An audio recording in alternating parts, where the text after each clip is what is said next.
All right, very good. So I would like to call this meeting to order. This is a regular meeting of the El Dorado County Board of Supervisors held this Tuesday, October 12th. And with that, we'll have our invocation, and I would invite Chaplain Betsy Vanderpool of the Sierra Chaplaincy to provide that today. So welcome, Betsy.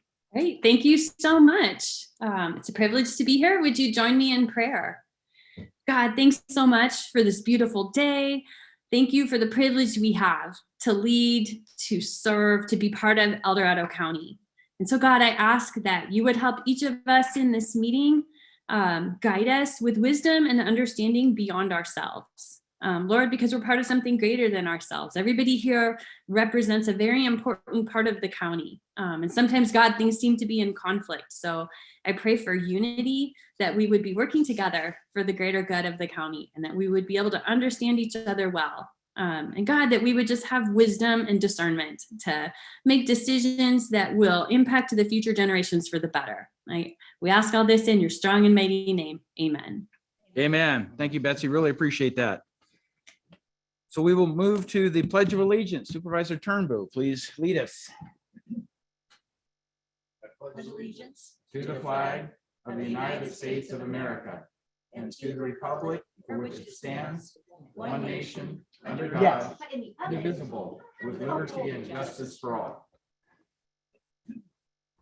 All right, very good. So we'll move on to adoption of the agenda and approval of the consent calendar. Let's start with District 5. Anything relative to the consent calendar? No changes, thank you. All right, District 4, No changes. District 3, No changes? District 2. Yeah, I'd like to pull item 12 for discussion. Pull item 12, okay. And District 1 has no changes, so we have just the one pull. And with that, I'll invite our CAO to make additional comments. Thank you, Mr. Chair. Just a reminder, the staff is requesting that item number 24 be continued for 2 weeks. That was posted on agenda, but I don't want that to get forgotten.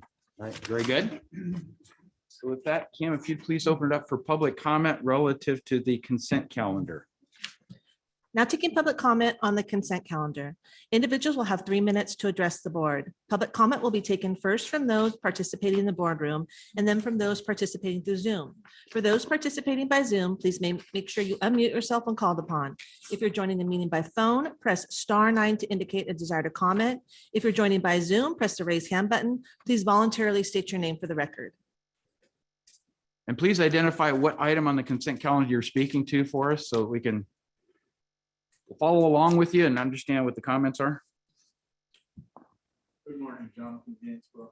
I have a comment to request a county supervisor's compassion audit. It came. Is this something on the consent, Jonathan? Yes, this is item number 12. which I 12. came to speak about. Okay. It's, And it's been pulled, yes. and I'm glad it's been pulled.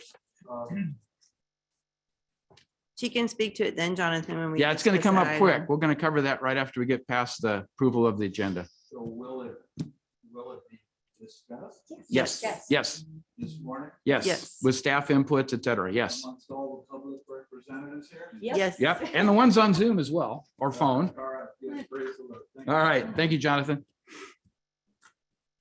Anyone else present in the boardroom who would like to speak on the consent calendar? Seeing none, Kim, let's open it up for the Zoom and phone participants. Now taking public comment on the consent calendar from Zoom and phone participants.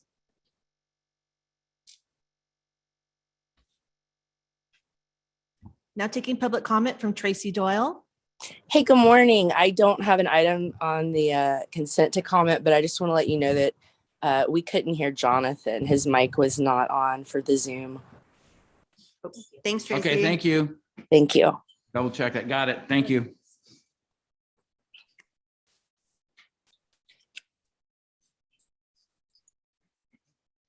There's no additional public comment.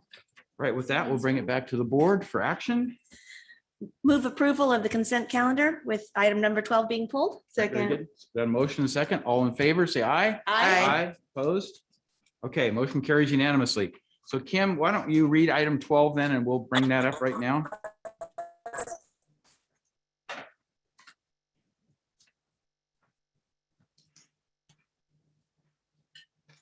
Item number 12 comes from Health and Human Services Agency recommending the board, 1, make findings in accordance with county ordinance that it is appropriate to contract with the Tahoe Coalition for Homelessness Incorporated to provide supportive case management and placement services for medically vulnerable homeless individuals and sheltering in the non-congregate shelters under the agreement for services as due to the limited timeframes, temporary or occasional nature, or schedule for the project or scope of work. The ongoing aggregate of work to be performed is not sufficient to warrant the addition of permanent staff. 2, approve and authorize the chair to sign the amendment to the agreement with TCH with no change to the term. And 3, authorize the HHSA director or designee to execute further documents relating to the agreement, including amendments that do not increase the maximum compensation. Okay, I think we'll let Supervisor Turnbow help explain what it is in particular he's looking for, and then we'll have staff respond. Well, this is the question that I want to ask. You got the map, you got that question that I sent you? Yeah, I just Just got it. I was Okay, driving. sorry about that. It's okay. Although this item is reimbursement for the expenses incurred by the Tahoe Coalition for the Homeless due to the Caldor fire, it also has to do with Project Room Key. It HHSA's intention to have the Tahoe Coalition for the Homeless run Project Room Key in Pollock Pines at the Best Western on Pony Express Road. Is that what this contract means? No, it isn't. Don Simone, Health and Human Services, sorry. Okay, No, this is just really when the Caldor fire hit, we had to evacuate the Pollock Pines Hotel that houses our room key participants. We evacuated them from Pollock Pines up to the Tahoe Basin. And then when those evacuation orders hit, we evacuated them a second time back around to Sacramento. And so during that time, we didn't have a mechanism to pay for hotels and those types of things, the incidentals, some of the medical equipment that our clients had. Tahoe Coalition stepped up and paid for all of that. So this is just a way of increasing the NTE or not to exceed on that contract to cover those expenses as they start to come in from their credit card. We'll work with them in order to pay them, but they really stepped up in order to help us during this time. That's really the only thing this contract is for.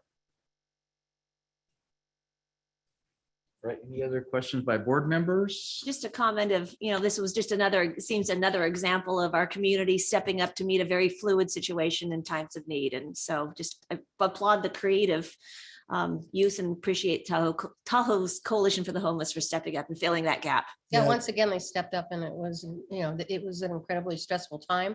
And them to take the lead on this and again, be there for our most vulnerable. I think it's very admirable. Really appreciate what they did. There was an article in the paper, up in one of the Tahoe papers a few days ago, that one of the state nurses who happened to also be in the Nevada shelter where Tahoe Coalition had staff was just in awe of the work they did up there. And they did quite a bit of work in that shelter for our residents that they're not going to be compensated for. They're actually going to try to raise money to pay for some of their staff time that happened during that. So this is just our way of paying for what was our responsibility for our clients. Thank you, Don. Make sure you thank them also. Yeah, it was a great effort. I was involved with Dr. Martin Entwistle and some of the discussions about moving the homeless, getting busing, all that kind of stuff. Great coordination effort. I mean, everybody pitched in. This was an example of what we need to do for our communities to support one another in a time of great need. So Agreed. outstanding. Thank Okay. you. Thank you, guys.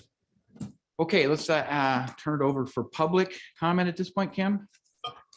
Now taking public comment on item number 12. Individuals will have 3 minutes to address the board. The timer will notify you when you have 10 seconds remaining to comment. Public comment will be taken first from those participating in the boardroom, and then from those participating through Zoom. For those participating by Zoom, please make sure you unmute yourself when called upon. If you're joining the meeting by phone, press *9 to indicate a desire to comment. If you're joining by Zoom, press the raise hand button. Please voluntarily state your name for the record. Yeah, Jonathan. You're This is your it. time.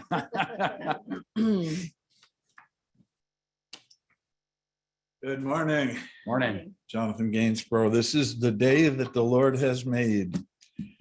We will rejoice and be glad in it and in Him. I commend the Tahoe Coalition for their work with the evacuees from Project Room Key, not only taking care of their own, but taking care of ours. But I want to again call attention to an imbalance. The imbalance is that 20% of our 600 homeless, roughly 100, are in the Tahoe Basin. 80% of the homeless are here on the western slope. Tahoe Coalition is doing so well, but why would we have the majority of the the repair garages where there's only 20% of the vehicles? We've got an imbalance, and the county supervisors have got to correct this imbalance.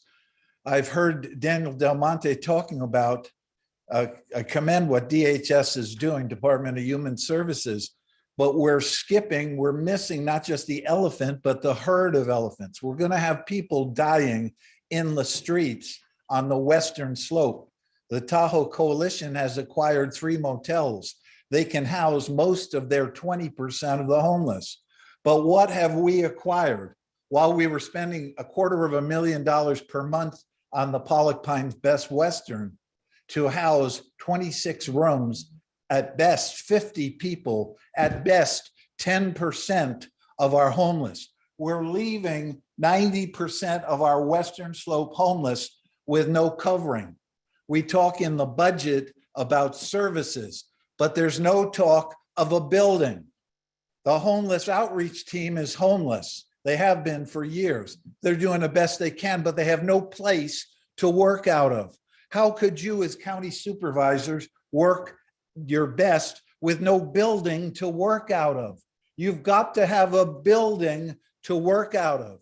You've got to have a building to work out of for our homeless.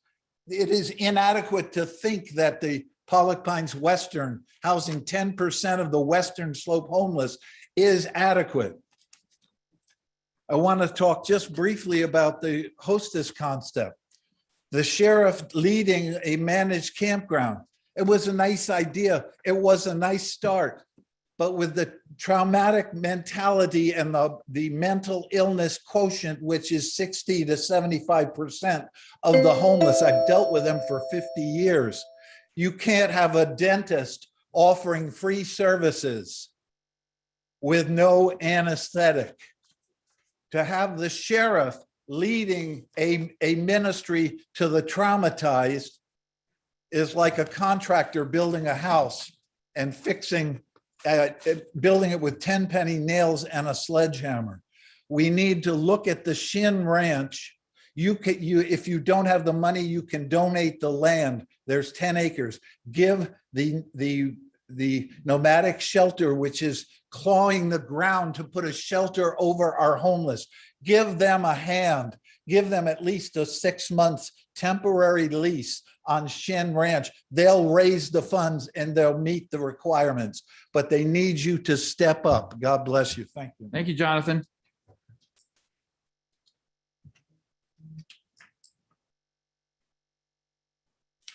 Chris Payne, Diamond Springs. Just a quick note on item 12. I noted under funding, it says various housing and homeless program grants, including but not limited to COVID-19 specific grants. I believe there'll be money coming to the county because of Caldor fire. And because of the having to evacuate, which is part of the Caldor fire, it seems like also listed under funding should be if any money might be available that we would apply for it. It has to have another source. If you're using the money that we have available for under various housing and homeless program grants, or if you're using it something related to COVID, that's great. But it seems like there ought to be some reference in the funding to the possibility that we might be able to have additional money coming from the fire. We didn't want the fire, but this was a consequences then of the fire was the evacuation, which ties into this item. I just wanted to bring that up because I didn't see that anywhere. I appreciate Don's comments because I did see in there that it had a little note in about the evacuations and the people having to move first up to South Lake Tahoe and then other places. So yeah, it's a very important item, but I just wanted to highlight that missing part about Cal Fire monies. Thank you. Thank you, Chris. Okay, Kim, I think we can open up for Zoom or phone Sure. participants. Now taking public comment from Tracy Doyle. Hello. Okay. Excuse me. So I have one question and then I have a comment. So Dawn, was the coalition already under contract for services? I believe that is a yes, but if you could clarify that, I would appreciate it. So this to me looks like a creative way to reimburse the Tahoe Coalition for taking care of the homeless people who were in the rooms in Tahoe. If I'm misunderstanding, let's clarify that. And I agree with Jonathan, this is an imbalance. And I think if this county wants to reimburse the Tahoe Coalition for what happened during the Caldor fire, I guess I'm confused. If they're already being reimbursed for housing in them at a motel, why do they need different funding because they're housing them in Sacramento? That's a little confusing to me. I think if there is a reimbursement for services rendered, which we didn't have a contract for fire victims or fire evacuees, I'm sure of that. I think it should be a specific request with an itemization so that we know exactly how many people were served and how much money was spent. So that's more questions I have is how much money are you trying to recover in this creative way to reimburse the Tahoe Coalition. It's kind of disturbing that your focus is on 100 people in Tahoe, and we have 600 spread out through the county, according to Jonathan. We also had people sleeping in tents in the Walmart parking lot, and nobody was worried about housing them. I was bringing diapers to families with toddlers, and these people, these little families were living, they were homeless. Some of them were our homeless population. I did have a lady pretend to be an evacuee, and that's okay. I feel God put her in my path for a reason. But there were families out there sleeping in the parking lot, and I didn't hear anybody going around putting them up in motels. So, I mean, there were hundreds of people. You guys, did anyone drive around to all the different sites of our neighbors who were sleeping in parking lots in the tent? I don't even go to that Walmart, and people are we're living in that parking lot. Little children. It was very sad. So I do, again, want to clarify. I want to know how much money was spent. How much money you're trying to recover, how many people were served, and what's this credit card we hear about? Do they have to where they spend, or do they have carte blanche with this card and just turn in receipts and it's all approved as long as it's up to an amount? So just a lot of clarification, please. Thank you, Tracy. There's no additional public comment. Would staff like to respond then to any of the comments or questions raised? Hi, Don Simone again. Couple of responses. I think I got everything. Just to clarify, we do not have a Project Room Key hotel or participants currently up in South Lake Tahoe. We've transitioned all of those folks already out of Room Key. We only have the one site in Pollock Pines. So those are the folks, 16 folks that were housed there during the fire that we moved, evacuated to Tahoe and then ended up evacuating back around to Sacramento, those same folks. There was a question about Tahoe Coalition and our contract. We have a couple contracts with them.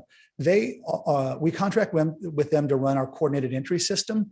So that's mostly housing navigation services and placements to get people housed as our coordinated entry entity. How much spent? I don't quite have that figure yet, because given the cycle of the credit card bills, and once Tahoe Coalition has that, we'll be going through all of those bills with them. So I don't have the exact number spent. 16 folks are the ones that came from our Pollock Pines hotel in Room Key, and those are the people I'm talking about. So we had things like hotel expenses, food, medicines, some medical equipment. Some folks had oxygen tanks. And so those don't, you've got to get those refilled every so often. Those are the types of things that we, Tahoe Coalition, purchased to support the evacuees, if that helps. The credit card, any comments on that? Well, the Tahoe Coalition paid for all of this as it was happening. We didn't have a mechanism to do that as folks were evacuated. They stepped up. So that it's not a county credit card. It's a Tahoe Coalition credit card. We're not attached to that. We'll just go over the bills, the expenses, and approve anything that was necessary and that we can reimburse them for as a response to the fire evacuations. I think there was one question also that asked about the Caldor funds, and which I think would be FEMA funding. Obviously we're not there yet, but maybe you can clarify that. Yeah, normally when we use that or list funding sources, we only point at existing funding sources. We may or may not get any reimbursement, whether it's FEMA for the Caldor fire or other funding.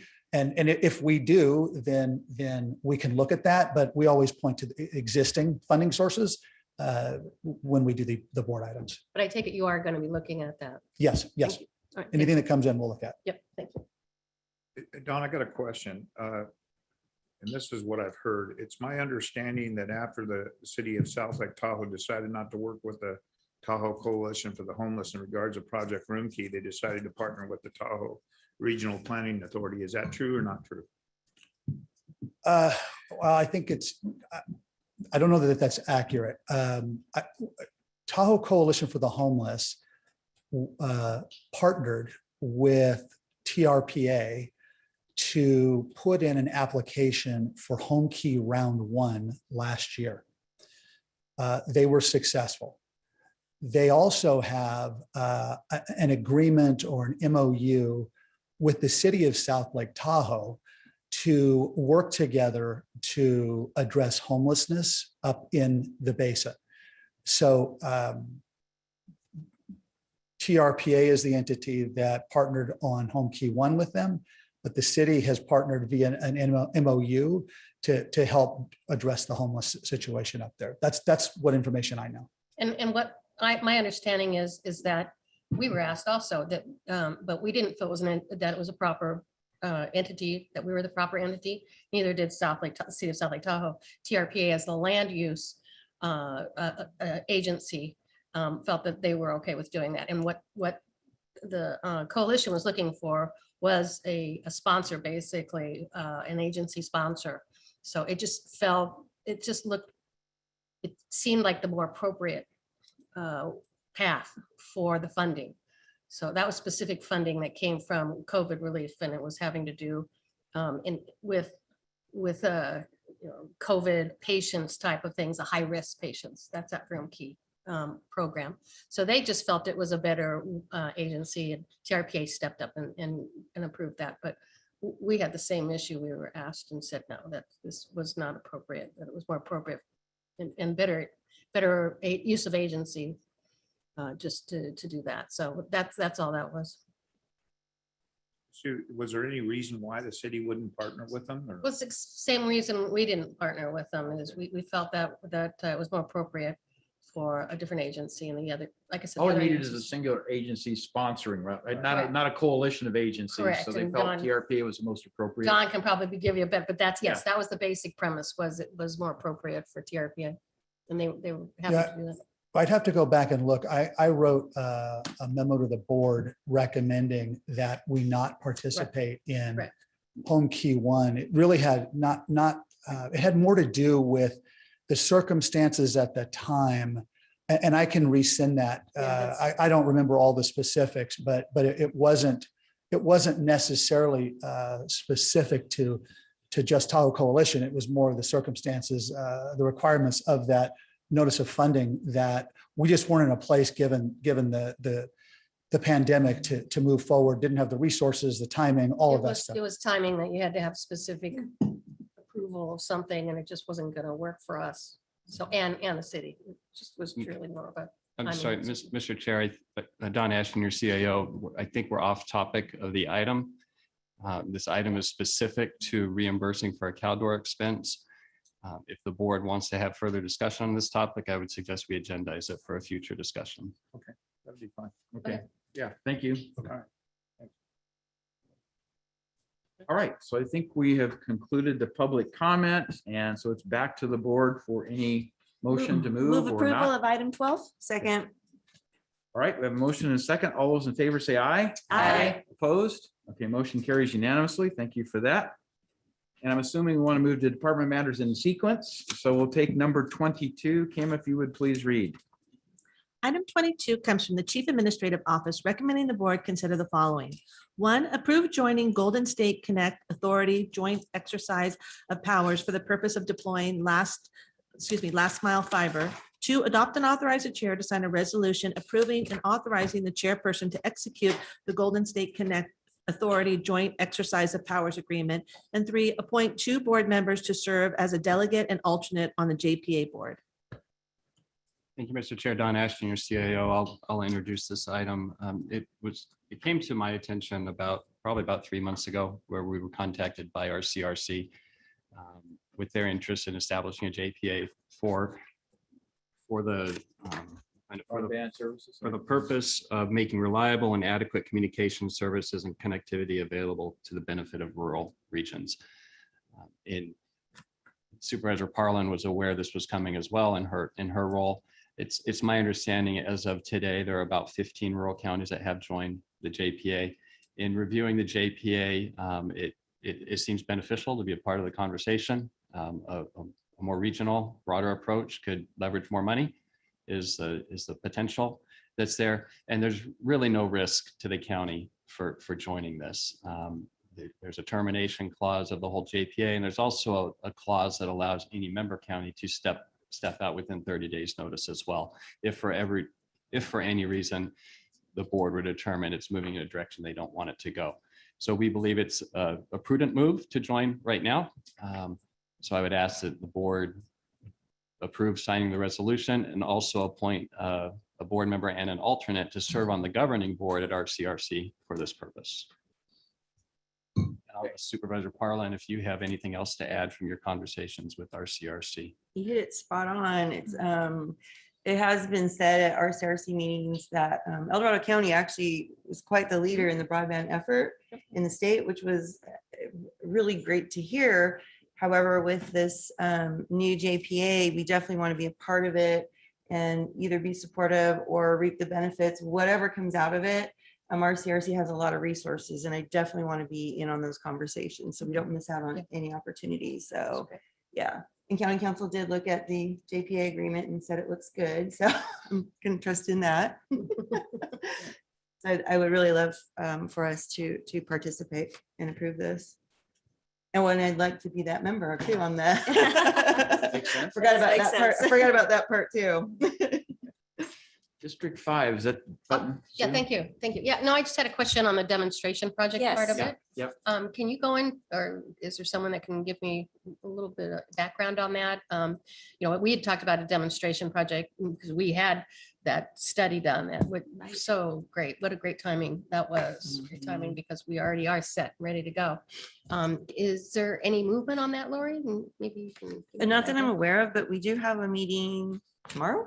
I think we have a meeting. I think I have a meeting tomorrow. Okay. So I will find out more Yeah. and no, report no, back next week. How's No, that? I would just say I'm all for Yeah. serving on that and for us moving forward because I worked on the broadband committee Yes. for years and Shiva and I worked very hard on that and it was again, it was great timing because we thought at the time there's no way we would have the funding for such a thing. It just seemed so out of reach and yet Perfect it's timing. exactly where people are going. So yay And also, I've asked Kyle in Economic Development will attend the meeting tomorrow, and he's going to reach out and see if Diana, our consultant, can attend also. So trying to make sure everybody that's involved is engaged and there so that we can get the most out of it. Yeah, great. Good job. Thank you.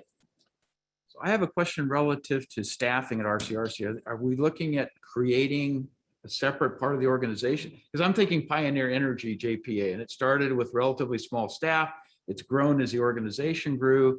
So if you had discussions relative to dedicated staff versus part-time at RCRC to support the JPA? I don't think that they're there yet because we're just forming it, but I can say that, based on how I always go with acronyms. So GSNR, Golden State Natural Resources, Right. is under the umbrella of RCRC, and they've done the wood pellet project down in Tuolumne.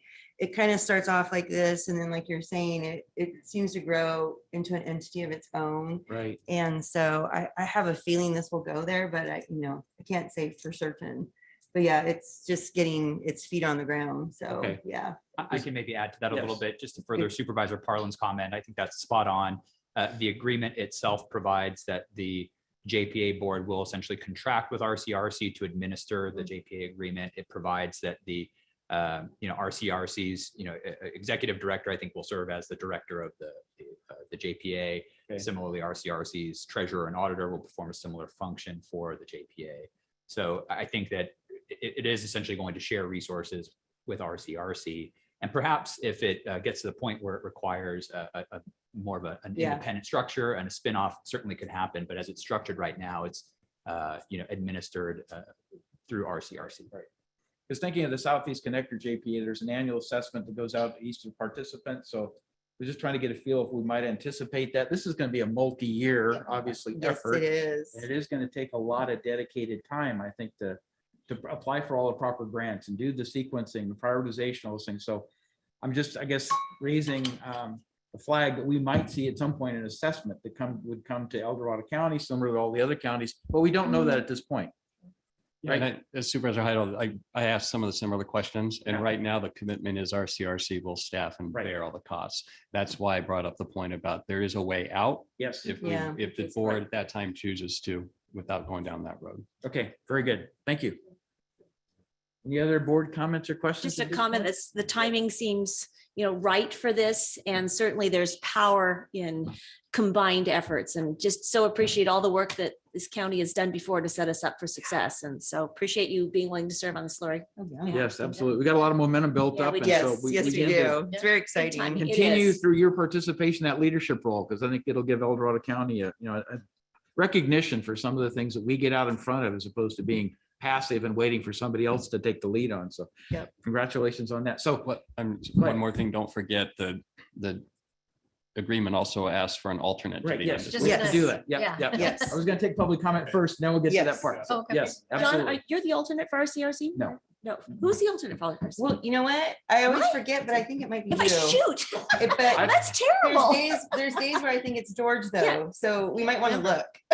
Because I'm not sure, you guys. That's terrible. I'm not sure either, tell I'm you the not truth. sure. with you. That's really embarrassing. Well, I thought it was It George, is. but I could be I wrong. kind of said I to think whoever is it the is alternate, me, like, but I'm not sure. don't worry, you know, I got this. You I never already tell go- me anything anyway, Lord. With that, we'll take public. I comment. know. Communicate. No, That's okay. Yeah, it embarrassing. doesn't Yeah. communicate at all. very Kim, are you well. looking? Kim's Yeah. looking, you guys. We'll have Okay. an All right, so official word Right. here. So Cam, let's open it up for the public, please, to comment on this item. Funny. The member is Supervisor Parlin, the alternate is Supervisor Thomas. Shoot, Okay, see? all All right. right, you're on the hook. Okay, recognizing that, is there anyone in the boardroom who would like to comment on item 22? Now taking public comment on item number 22. Individuals will have 3 minutes to address the board. The timer will notify you when you have 10 seconds remaining to comment. Public comment will be taken first from those participating in the boardroom and then from those participating through Zoom. For those participating by Zoom, please make sure you unmute yourself when called upon. If you're joining the meeting by phone, press *9 to indicate a desire to comment. If you're joining by Zoom, press the raise hand button. Please voluntarily state your name for the record.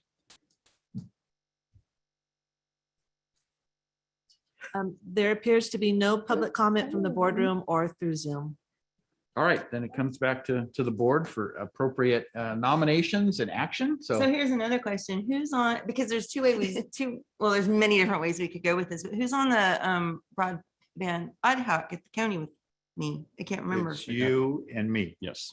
Okay, so we could go either way, as Either way. RCRC alternate or the broadband. Right. Honestly, I don't anticipate not ever participating, but you never know. So Yeah. it's good to have an alternate, but And I am Yeah. happy to dig in this. okay.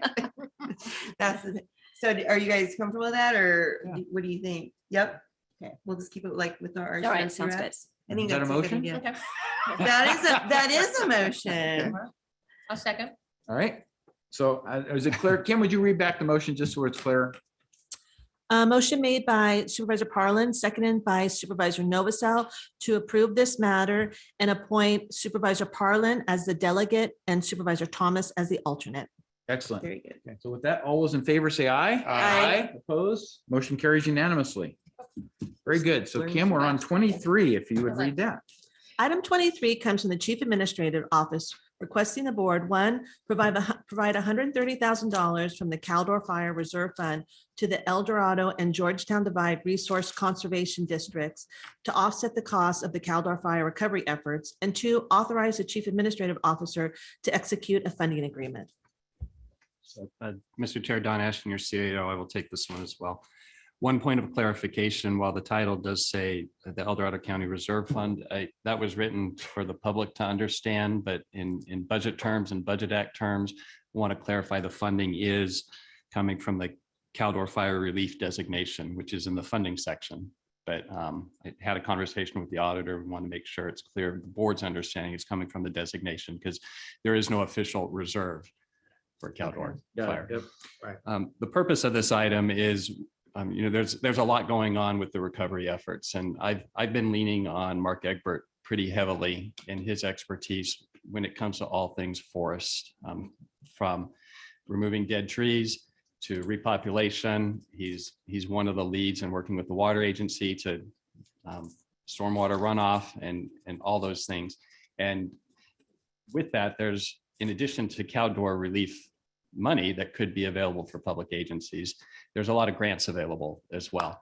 And we simply don't have the staffing resources, either the bodies or the expertise in the county to do that nearly as effectively as Mark is able to, and quite frankly, in my opinion, has proven his ability to do that.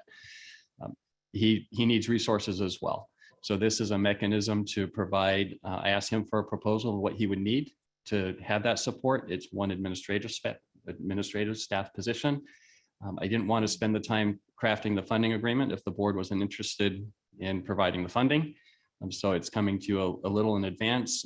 Part of this is to try to streamline our processes and be a little more expeditious as we try to address these recovery efforts. So that's the nature of the request, and happy to answer any questions you may have.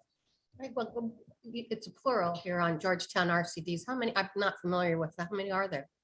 Well, this one is for two. It's the Georgetown and the El Dorado. El Dorado Yeah. recreation districts. I'm Resource not aware of any other. conservation. Are there than any what's oth- in- Yeah, I'm just saying. yeah, is I it think gonna that's come all back there for is any on the others, west or- 'cause I- slope. I think those are the only two we have in the county, right? Is it an El Dorado and a Georgetown resource? there's- We only have two, right? Yeah, but there's a Resources. similar organization up in Tahoe. Right, I'm that a does- chair of the conservancy up there, but that a little different. There's a resource. Yeah, it's different. Okay, Those are the only two I'm aware of. Right. okay. And I don't think we're seeking money up there, but I don't know about that. But at Mm. any rate, this makes sense. It just seems frankly like a low amount. It seems like there's so much more that. That's from my. That's what I was thinking Phase one of too. multiple phases as you see it, or is this? Well, this is what he's asking for to 18 support months. his Okay. efforts. The reason I put 18 months is because it Right. might require some time for him to hire a staff person. I didn't want to do it for a year and then it takes him 3 months to hire someone and then only has 9 months of actual it. work before the Okay. contract terminates. So that was the reason for the 18-month timeframe. We will be coming back to you probably in the next couple of weeks with more requests for staffing resources. This is just Right. the first one we want to get out the gate and Okay. start working on. Okay. That makes How do we sense. get visibility of what amount of funds are available with this CalDOR relief activity? Well, it's in, you guys designated $5 million. Okay, so That's, it's not coming from any federal government. It's just strictly the designation we put and expecting to be reimbursed at some level, but I'm asking really about the money I don't- coming in I don't think you can expect to be reimbursed with this from Right. for from any of FEMA. this.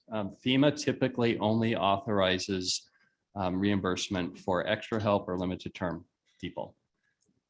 Any full-time allocated position, they typically don't authorize reimbursement for. This is a little different because it's a contract and Right? we are going to seek reimbursement. But in this one, to be cautious, I would not, I think you need to go in this anticipating this is a cost of the county that likely will not be reimbursed. So we're really doing forestry service work with public money. This is cleaning up the forest, right? It's Making it a more resilient forest, clearing out fuels that would be fire hazards. it's clearing out all dead trees, both Yeah. in the forest and on everywhere. Yes. Public and private Public lands, and- though. I mean, the RC, Well, the grants won't apply to, For private. there may be a grant for private lands. Right now, it's the focus on, it is the primary focus is on the Forest Service land. You're correct. This is for administrative, just to coordinate. It's not to actually do the work on the ground. Correct. It's just to try to secure funding Right, to achieve those right. It's efforts. just secure. So the actual work we're hoping will be funds from the federal government, grant monies to actually do the work. This is the administrative part only. Is that kind of what you see? That's exactly what it says. Step I one. hired an administrative person to manage and assist Mark Egbert Right. in getting the funding. Just To do what he anticipating does, things grow and change. I'm Uh-huh. just trying to understand what your view of the world is. At this point, we have a snapshot. We don't know what's going to Yeah, be. my view of the world changes every hour. There's a Smart. lot going on. And it's a need he has identified. And if we don't use this and use him, we're gonna have, I don't know what our options are. Yeah, I think it's important we realize, we have this $5 million pot. Right. and And we are, there are so many needs out there. It's important that we look at each one and understand that, we're just pulling out of that pot of money that we set aside. And I think that's what we need to do at this point is I agree. take a look at them. And 'cause I would from- just hope federal government comes forward with the funds to really. I'm pay not for the holding my work. breath on that one. Right. Yeah. From my perspective, I think this is money well spent. Certainly, if we look at the track record of the Resource Conservation District and Mark Egbert's expertise is especially, county allocates $100,000 to the RCD. And I think in the last couple of years, they've allocated or they've leveraged that into $20 million plus of work of vegetation management and resiliency measures. And those proved critical in the Caldor fire. So getting Mark the staffing that he needs to ramp up the needs in our county, especially given the task force that this board has authorized pulling together, which Mark is a key part of that. I think this is a very small ask for a very large task ahead of us. I look at you, we talked about grant writers and things and, Yes, you it hire grant is. writers, not knowing if you never get a grant. Right. And you take a chance. Right. That's what this is. But he has a Full proven track disclosure. record and expertise.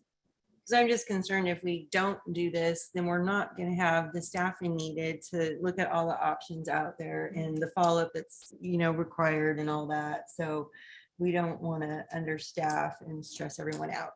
We'll have burnout. It's already being talked about, burnout in these kind of situations. So we need to make sure that we staff appropriately. So this is definitely something that I think, like you said, we set that money aside to make sure we could, handle this well. That's right. Let's handle it. Mark Let's do supports the this. fire safe councils as well and Yeah. just so many efforts. So Yep. There's so many needs. And then Dawn, are you gonna be, I'm assuming, but you're gonna be that $5 million, there's gonna be some kind of an accounting so that we can see it and say, where'd that go? And- No. Yeah. We're gonna wing- no, yes. So I think It's a blind John, account. so John, that's kind of what you're seem to be wanting Sure. to know is that accountability of where it's going Sure. and Yeah. then the Well- benefit of it and all that. Recognizing that something like 60% of El Dorado County is national forest land, Mhm. we can't step up and pay for national forest fuel reduction and everything else. That's the federal government's responsibility. So I'm fine with taking the lead on this and getting it started and getting grant monies. But if it comes to the point that we don't get the grant monies, I think we have to reassess where we are. That's all. We Okay. can't bite off and take on that in addition to everything else we're trying to do. I want to recognize that, the California Tahoe Conservancy that I serve on Yes, just received a grant from the U.S. Forest Service for $36 million of exactly that, of forest work. So there is money coming through. It just, okay, you know how slow that all is. We need relief right now Yeah. for those that, that these Right. areas that we're so talking we're getting out about. in front of it and that's the right thing to do. I'm just Yeah, hoping it's the just a funding slow process. follows. You know, That's one- a grant One- right. And So- Supervisor Heidel, you're absolutely, I agree with you. I wish we didn't have to spend this money to the U.S. Forest Service. The concern we have as staff Yeah. is if we don't get money to take care of what's going on in the forest, the downstream impacts when the weather comes, the Right. mudslides, things, it then really becomes our problem potentially.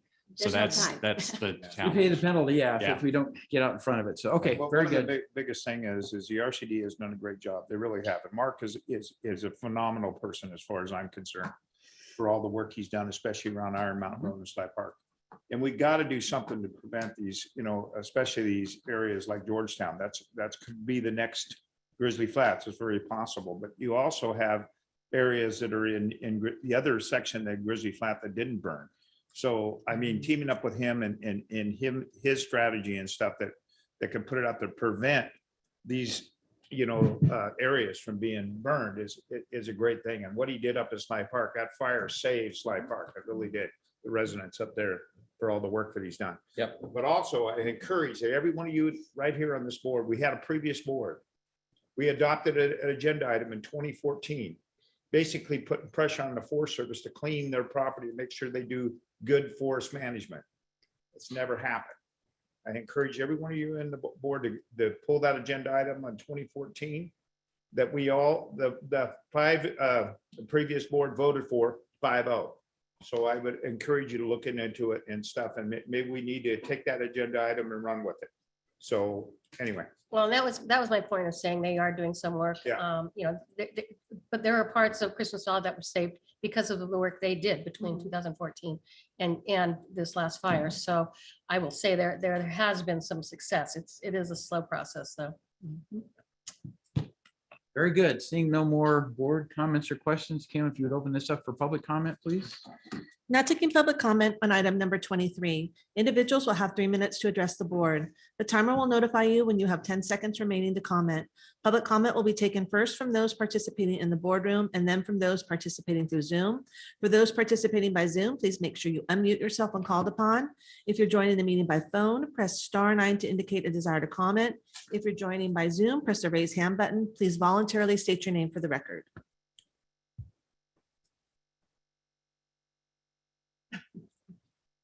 Waiting for time.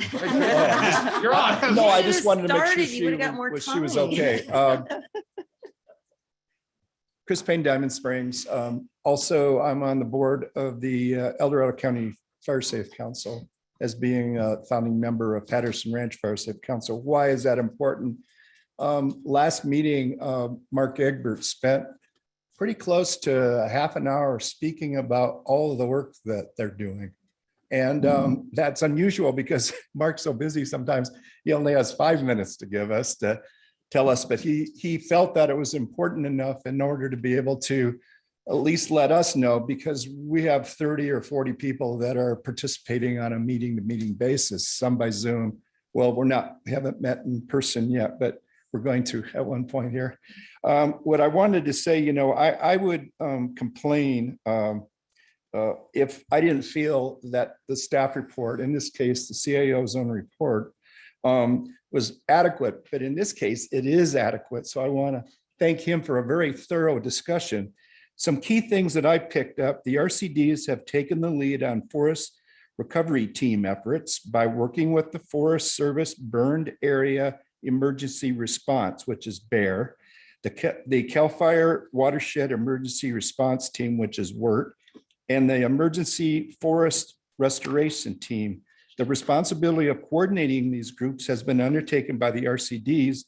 And additionally, the RCDs have been working with various federal state agencies to address response actions and capacity needs. It's right in the Legistar report.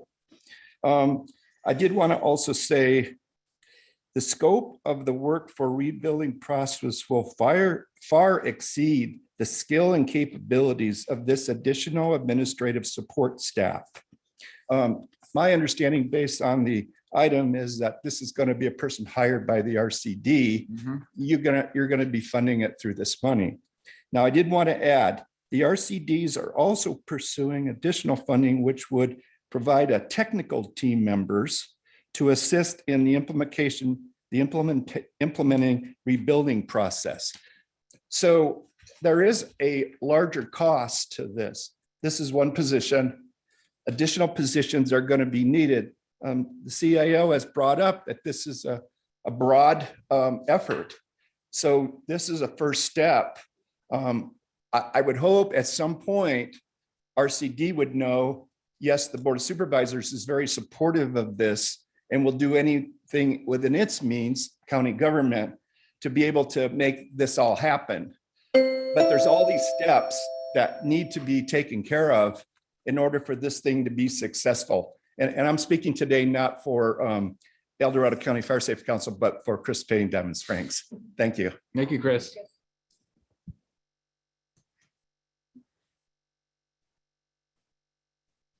Now taking public comment from Sue.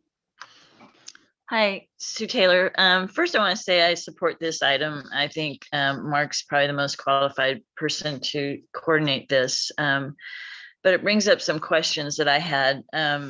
Basically, the county board has set aside $5 million for Caldor relief. And this looks like the first bite at that 5 million to kind of do something with it. And my concern always when working with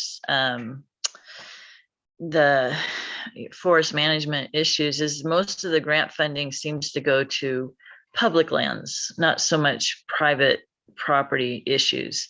And so I'm just concerned. It sounds like this is mainly to hire more staff so that you can help coordinate all the issues that are going on with coordination on, I guess, the disaster and recovery efforts. But I don't know if there's really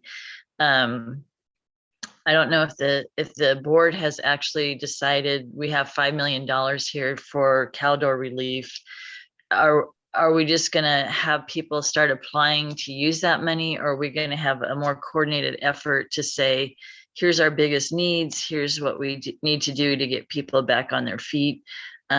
Is there a bigger plan? And I know it's probably pretty overwhelming, but I think about the water system and Grizzly Flat and things like that. And then the other thing is, I guess Cal OES is taking out damaged trees. So I'm assuming Mark will be, I don't know if he's coordinating so that there's not an overlap, so that Cal OES is kind of taking care of the part that they do through their program.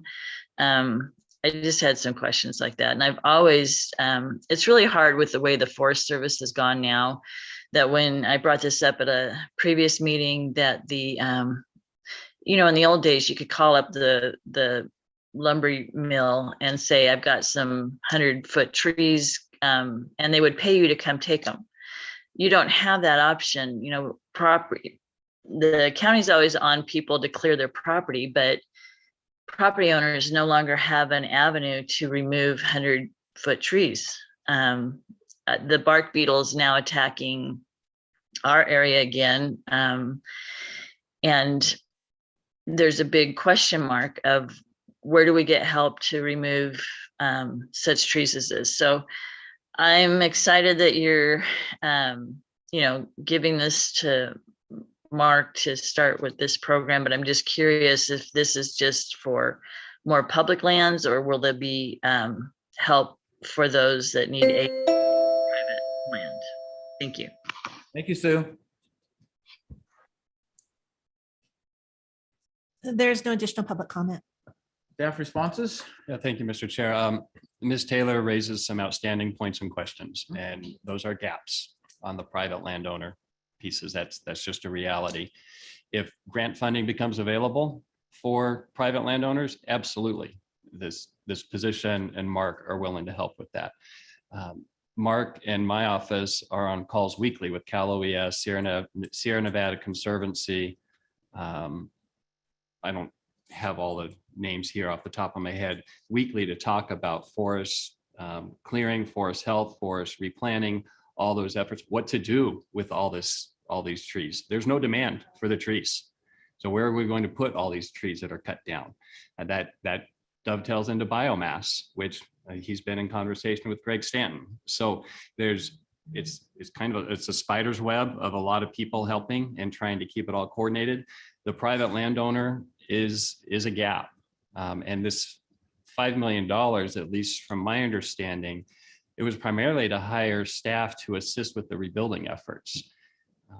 Individual assistance is what we're trying to get from the federal government to help the private landowner themselves. Right. And, the board is aware. It's not been announced publicly yet, but it's public information that FEMA denied our requests on early Friday evening, late Friday afternoon. We're working on the appeal with Cal OES. We don't have an answer right now if individual assistance is not approved. There's one fire that was in Napa County a couple of years ago where individual assistance was not approved. Napa actually went through, my understanding is they went through it a couple different ways. One fire, they applied for FEMA, got denied, they appealed, and they won their appeal. Another fire, they did not get individual assistance approved, and it fell on the nonprofits and the charitable organizations in the community to help those people. We're working on those plans as well. What if that doesn't happen? But a lot of unanswered questions and gaps for those people. So can I ask, if we've put $5 million in, can we designate part of that for the private land use owners? Because obviously, with FEMA, with this disappointment that FEMA's not doing this, that's where the need is. And the idea of the $5 million was to help where the need is.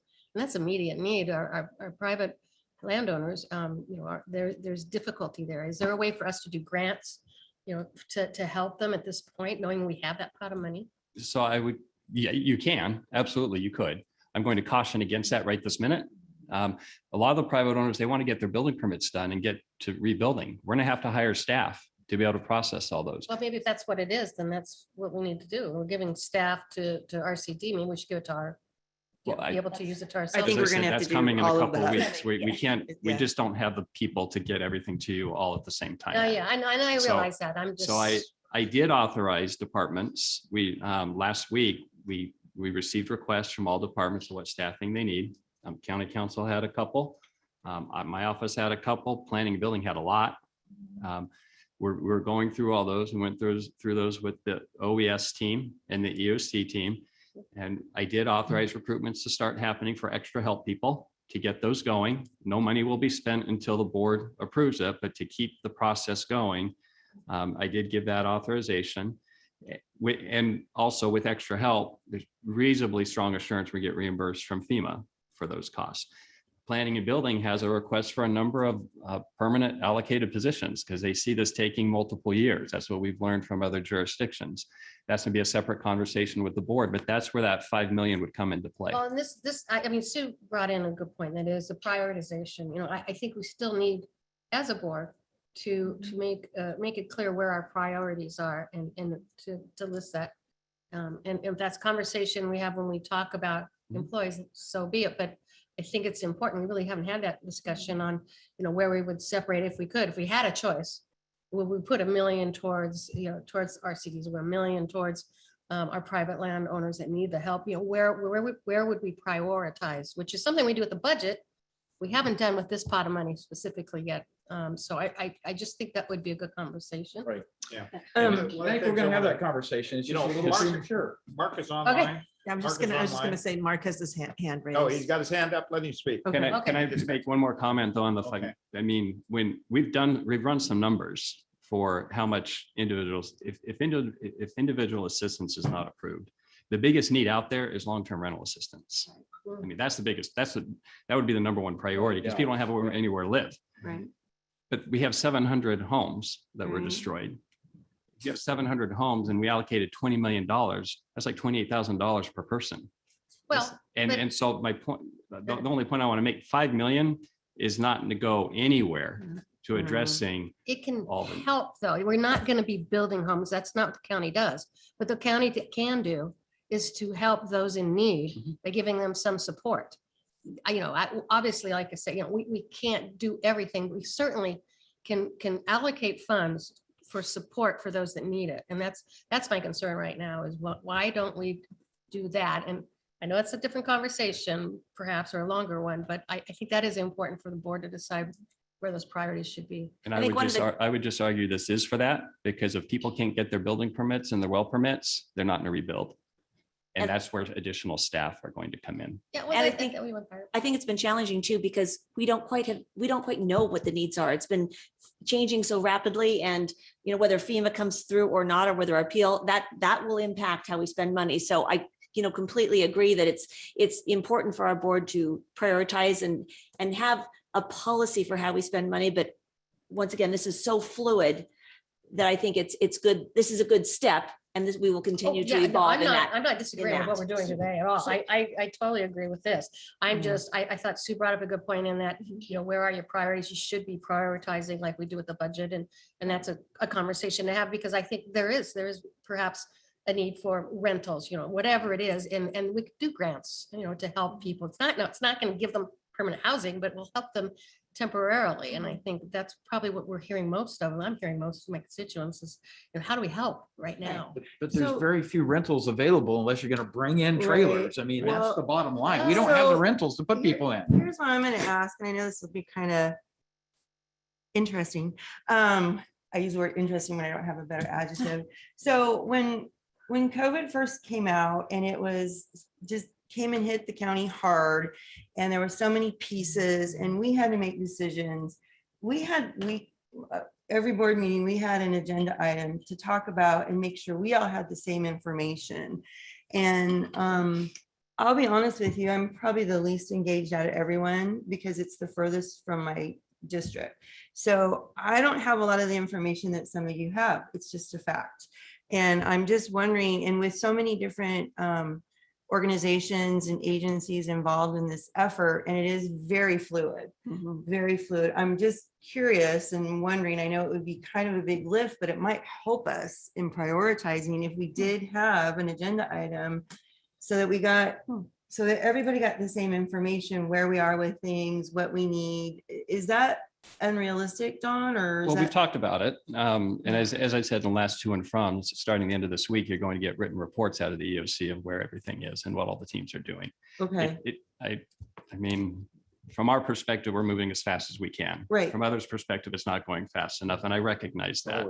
And it's a sharing of information, and right. we now have them. I just assigned another one of my staff people to the EOC to help this morning, because we simply do not have the resources to be out in front of this and do all the other stuff that needs to be done. But by the end of this week, you're going to be getting a report of kind of where things are and all the teams that are working. We've talked about having a standing agenda item.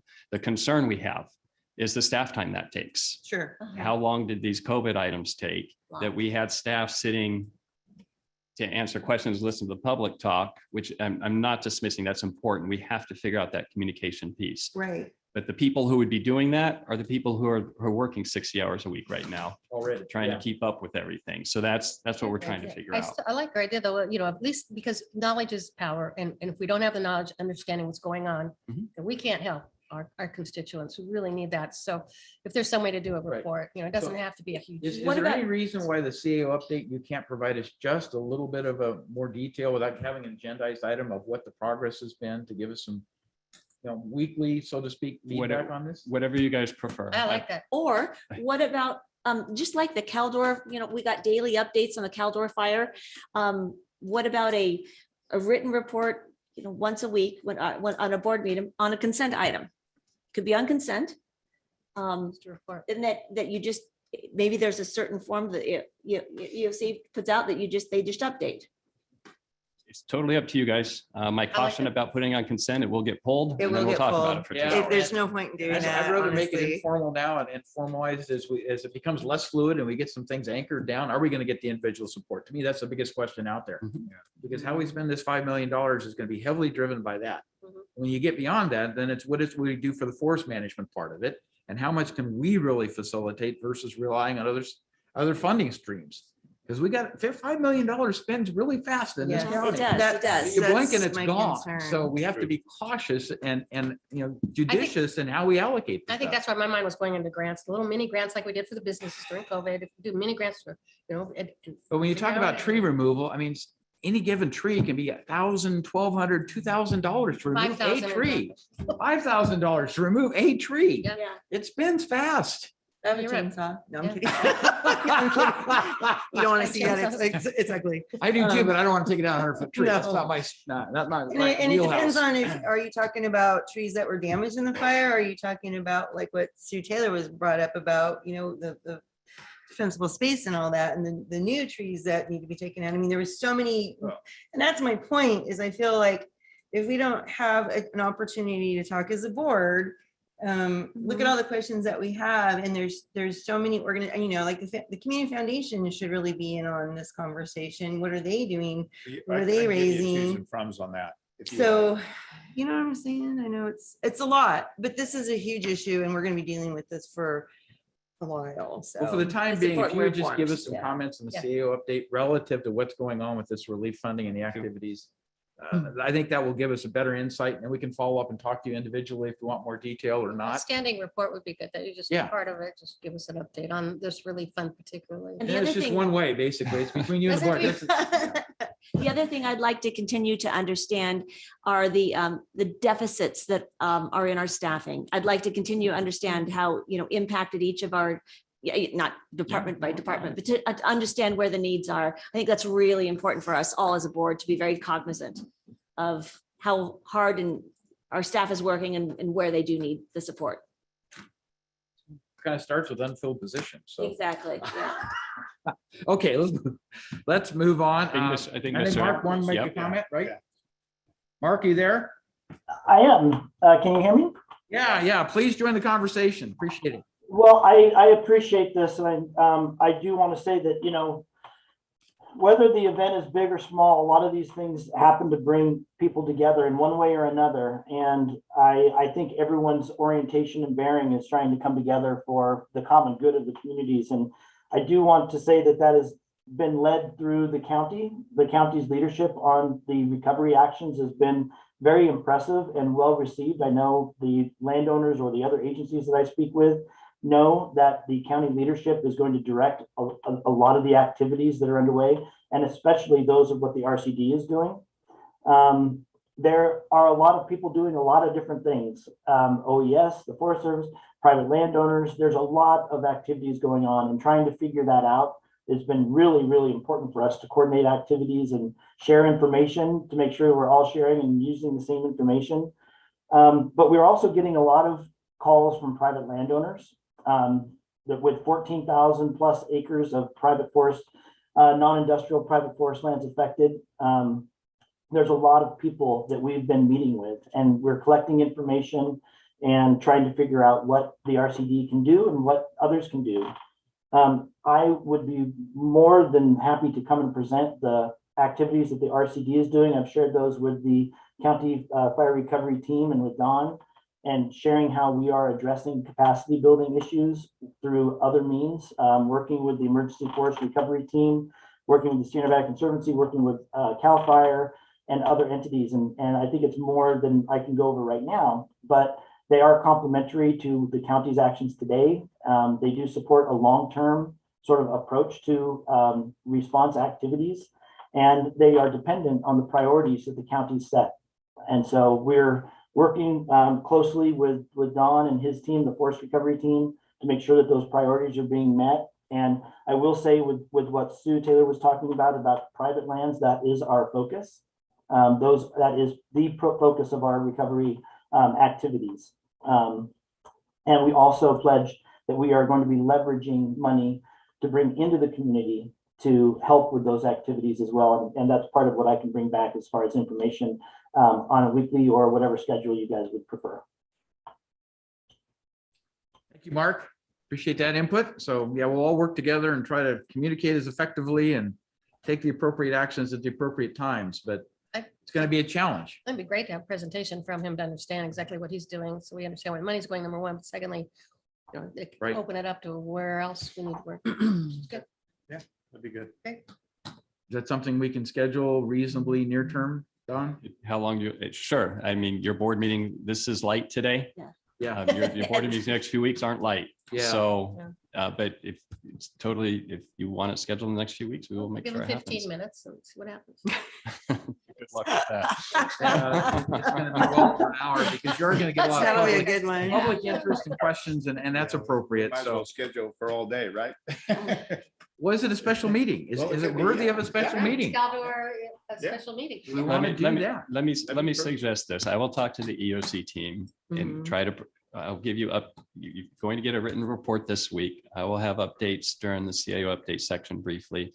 We will schedule some time with, as soon as we can, to give you a better picture of what's going on comprehensively. I think that makes This sense. is, this Yes. is one very small issue of everything that's happening. Yes. Right. And I think that's part of our angst is. I what- agree It's like, with wait you. a minute. I agree. And with you. Yes. other counties have been through this. It took them 6 months Yes. to get this where we are today. Yeah. And I totally recognize the challenges with it. But even last night, we were told Cal OES is impressed with how far we are in the process. And it's not far enough for any of us. But other counties we've talked to, 6 months to get a regular structure in place for communication to take place with the board. And just because there's so much going on, but we will have those updates, and I will try to, we only have 6 board meetings left after today, Oh, my word. this calendar year. So I might suggest a special meeting Yeah. on that. That's I think worthy when we of have it. enough information, to warrant it, I think that's probably the best way to go, because we did it when the Caldor Fire first started Makes as sense. well. Yeah. Funding And that was offers, a all really those good kinds of meeting. things. It was. So, It was. The public really appreciated yeah, Focus the on public it. is going to need a lot of answers to questions Yeah. that we probably can't answer. Probably won't still. answer Some that. of them, but at least we can tell them where we are in the process, right? So Mhm. Absolutely. I Okay. agree. That's Very Thank you good. wonderful. for that. Yeah. Thank you. All right. Thank you. I wholly support item 23, and with that, I'd like to move for approval. okay, we have a I'll second. second it. George, second. All those in favor say aye. Aye. Opposed? Motion carries unanimously. Very good.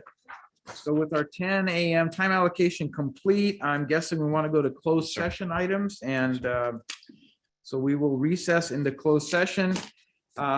to hear items 26 and 27 as specified on the agenda. Anyone who wishes to provide comments concerning those two matters may do so at this time. So Kim, if you would open up for public input on our closed session items. Now taking public comment on closed session. Individuals will have 3 minutes to address the board. The timer will notify you when you have 10 seconds remaining to comment. Public comment will take in first from those participating in the boardroom and then from those participating through Zoom. For those participating by Zoom, please make sure you unmute yourself when called upon. If you're joining the meeting by phone, press *9 to indicate a desire to comment. If you're joining by Zoom, press the raise hand button. Please voluntarily state your name for the record. There appears to be no public comment in the boardroom or through Zoom. Very good. So let me suggest we take a 10-minute break and then meet in closed session. Is that acceptable to everybody? All right, very good.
Okay, everybody's got their mic on? Yep. Good to go then. Okay, so we are back from our recess to conduct the closed session items, and I'll turn to council to see if there's any report out. Thank you, Mr. Chairman. The board met in closed session to hear items 26 and 27. There is no action to report out. Thank you. So with that, Kim, we're ready for our 11:30 a.m. time allocation number 25. Would you read that, please? Of course. Item 25 comes from Health and Human Services Agency recommending the board, one, approve the introduction first reading of an ordinance, which is a new ordinance to allow participation in the health plan of San Joaquin Local Initiative to Plan Public Commercial Medi-Cal Managed Care Plan Model, and two, waive the full reading of the ordinance, read by title only, and continue this matter to October 19th, 2021 for final passage, second reading.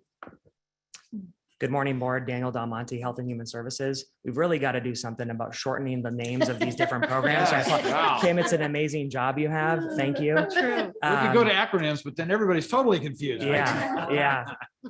So on April 13th, your board approved HHSA's recommendation to move El Dorado County to a two-plan Medi-Cal model with one public plan and one commercial private plan.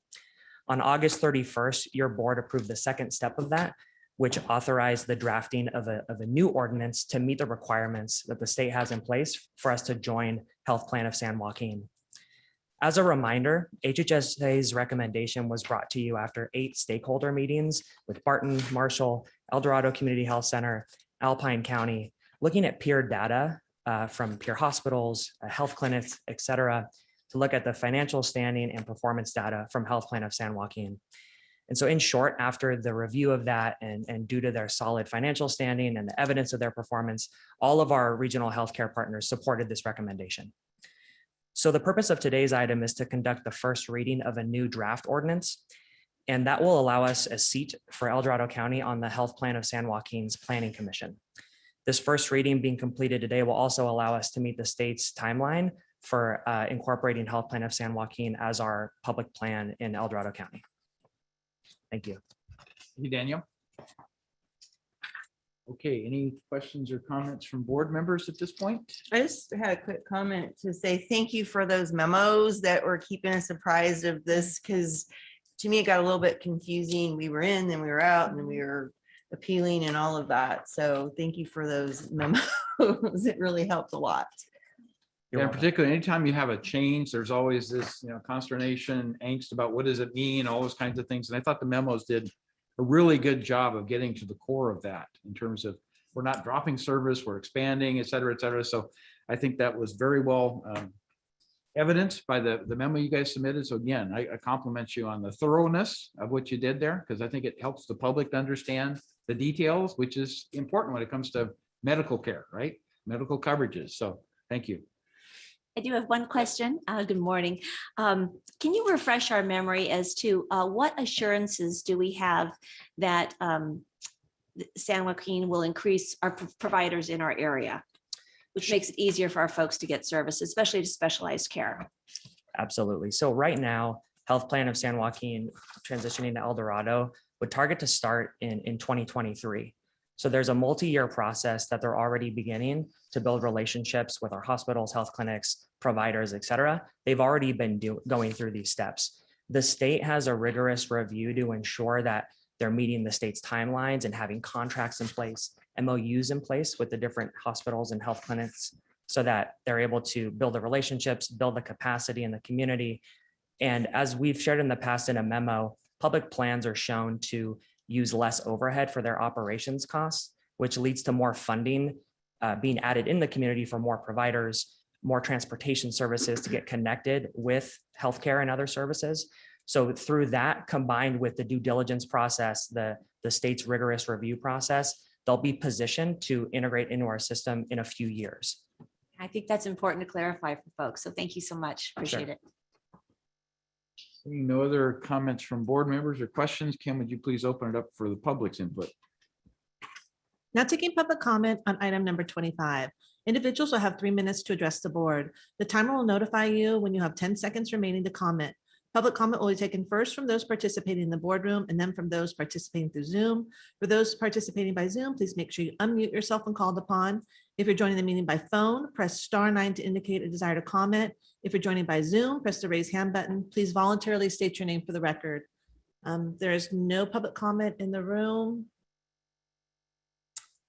And it does not look like there's any public comment on Zoom. Okay, so back to the board. Do we have action motion? Yeah, I'll move to approve this item. All right, very good. I'll second. Okay, well, give it to George. Second. All right, all those in favor say aye. Aye. Opposed? Motion carries unanimously. So thank you again. Thank you. Very, very efficient. Thank you. All that reading for nothing. So can Better we will be information. recessing for our lunch break up until 1 PM when we have the time allocated open forum. So I think it Oh, it's to just be on almost- time for that almost today. an hour and a half for Hey, break let's all time be and here catch up. like 5 minutes early and that'll freak everybody out, right? Okay, let's do that. 5 minutes early. All That right. Sounds good. There's. Report back at 12:55, right? Sounds good. Thank you. Bye-bye.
So we are resuming promptly at 1 p.m. for our open forum session. So Kim, if you would please announce that.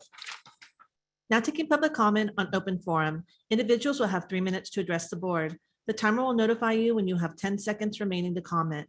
Public comment will be taken first from those participating in the boardroom and then from those participating through Zoom. For those participating by Zoom, please make sure you unmute yourself when called upon. If you're joining the meeting by phone, press *9 to indicate a desire to comment. If you're joining by Zoom, press the raise hand button. Please voluntarily state your name for the record.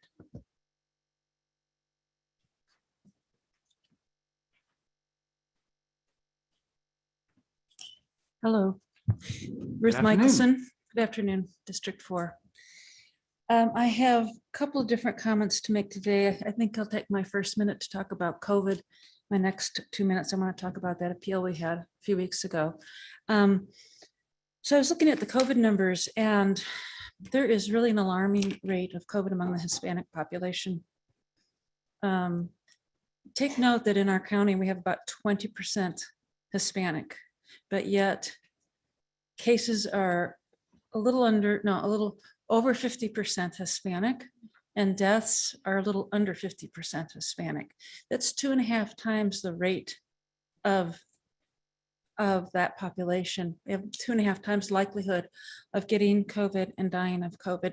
And we haven't heard from Dr. Williams for a while, and I'm wanting to know what we are doing for outreach. I know that Robinson's Pharmacy did that wonderful outreach to go to where the Hispanic farmer workers were to give vaccinations, of which I'm a strong believer in. But I really think we need to be proactive. This is really a critical problem, and I hope you pay attention to that in my next couple of minutes. So thank you on that one. The other issue had to do with the appeal that I came forward with my co-appellant Sue Taylor about the Serrano Village A14. I appreciated your time that day, but I have a lot of concerns for what happened that day. I know you're quite strict about the 10-minute time frame, but yet when it came to questions for staff, you allowed Parker Development to come to the podium and speak on behalf of staff. Not only did they speak to the questions you asked, but went much beyond that and really took quite advantage of their time. And some of those questions you could also ask the appellants. They weren't simply staff questions. And I feel it was really a sham to give them that amount of time. You know, when you consider it, everyone in this room is a paid professional person, except for the appellants. You have Parker Development and their attorney who is paid, all of you who are paid, the attorney who's paid, staff who's paid. I'm a citizen. Sue Taylor is a citizen. It was a David and Goliath type of situation. And I think that you should handle your appeals in a more fair-mannered, fair-handed way. The other, in my last 30 seconds, I want to repeat that your own staff on August 6th denied this development, and your own staff on September 20th reversed themselves 180 on the position. And I don't see how you can not see that hypocrisy in the situation. I guess I'll leave it at that. The issue is not done. You'll be hearing from others, not myself, on this particular development. Thank you. Thank you.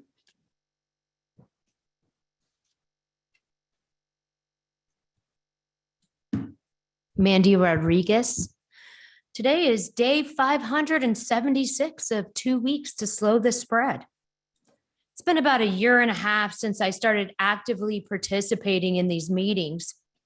The hardest and most heartbreaking part is coming to the hard factual realization that we are in a corporate structure and you, elected officials, do not represent us, the people.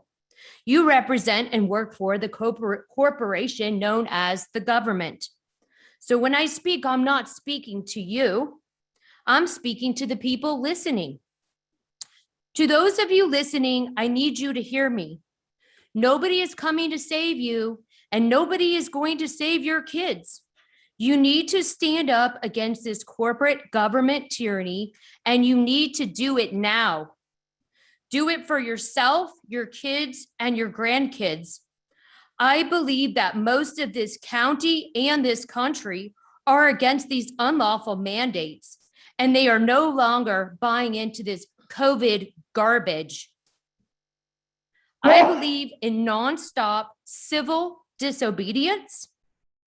If half of the county workers, I know you're listening, school employees, mechanics, truck drivers, store clerks, construction workers, people who actually do things with their hands that make things produce, those people, if you all called in sick, let's say you called in sick with, I don't know, the freedom flu, you could shut this county down.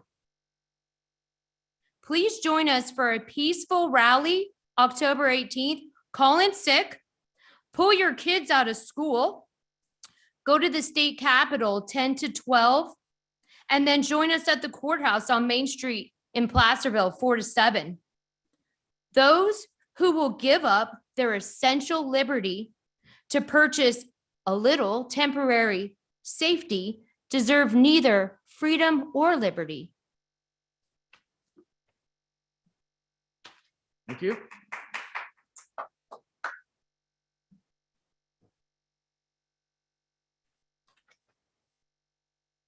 Good afternoon, supervisors. My name is Krista Grassi. I'm going to talk about something a little bit different than what I originally planned because it's been a rough morning. So I'm going to make it a little personal. I homeschool my daughter, not because I want to, but because the school system failed her and I have to. So while I'm continuing to work full time, I'm also plugging in a full day of school into our day. So it's stressful for everyone involved. This year, I enrolled my daughter into Foothill Learning Academy, FLA, for a few classes, which we've done in the past. It's a homeschooling co-op that provides a structure and a place for vendors to come and teach various classes, and it's awesome. We've always enjoyed doing it. Before we started, I enrolled no masking requirements. By the time classes started, of course, masking. So I left it up to her on whether she wanted to tolerate the masking, and she was so excited to be in school and be with other kids and to take these classes that she decided to tolerate the masking. I wasn't going to just let things go, especially when it's something as important as my child's well-being. So I asked one of the ladies who runs FLA what rules and guidelines they were having to comply with, specifically who was making them mask the kids. And I was told every charter school, and many parents like myself use the homeschool charters, every charter school is requiring that vendors follow local guidelines. So El Dorado County rules. El Dorado County rules.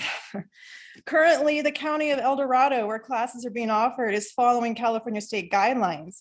As advocates for parent choice and education, FLA has spent hours and hours on the phone with the El Dorado County Department of Health. There is no way around the indoor classroom mask requirement unless they want to be shut down. Now, I'm going to assume that the school directive is coming from our public health officer, Nancy Williams, and not someone else within the department, not a team voting on it. She is calling the shots. Remember that masking resolution that you guys voted 4-1 on that was awesome and it gave the power back to the parents at each school district? What happened? This was supposed to give the power to the schools, and I'm being told that the county runs the show. You, the Board of Supervisors, are allowing the public health officer to mask our kids. You appointed her, you continue to employ her, you were ultimately responsible for this mess. On a side note, I personally feel that not one person should have that much control and be in an appointed position. It needs to be an elected position. The people in this county need to have control over their lives. Now, to bring this back to this morning and to me, I was arguing with my daughter about what she was going to put in her school lunch. And she said we had no food, even though I had listed off 1,000 things. It wasn't the right food. At which point she burst into tears and says she doesn't want to wear a mask. So this isn't about a stupid lunch. It's about a stupid mask. Again, at which point I said, well, you aren't going to class 7. It's not worth it. I'm almost done. You all don't know the immense psychological and emotional damage this is doing to our kids and to our families. It has to stop. We are done talking about it. We now have to do something about it. What are you going to do? How are you going to protect this county? And I want to be clear on what I'm asking. I'm asking you to remove Nancy Williams from her position, because if you can't control her over masking, how are you going to control her and her guidelines when the vaccines roll into the schools? We need you to show us you have a backbone, that you have a sense of morality, and that you know right from wrong. What is going on in this country has nothing to do with science. It has nothing to do with health. It is something much darker. And I hope you all see and understand that, because nothing can stop what is coming. Thank you. Thank you, Krista.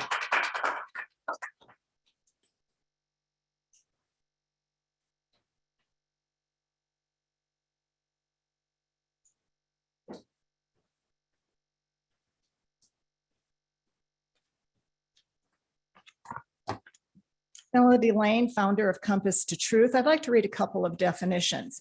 Corrupt is a word used to describe an act done with intent to give some advantage, inconsistent with official duties and the rights of others, and is generally undertaken for personal gain.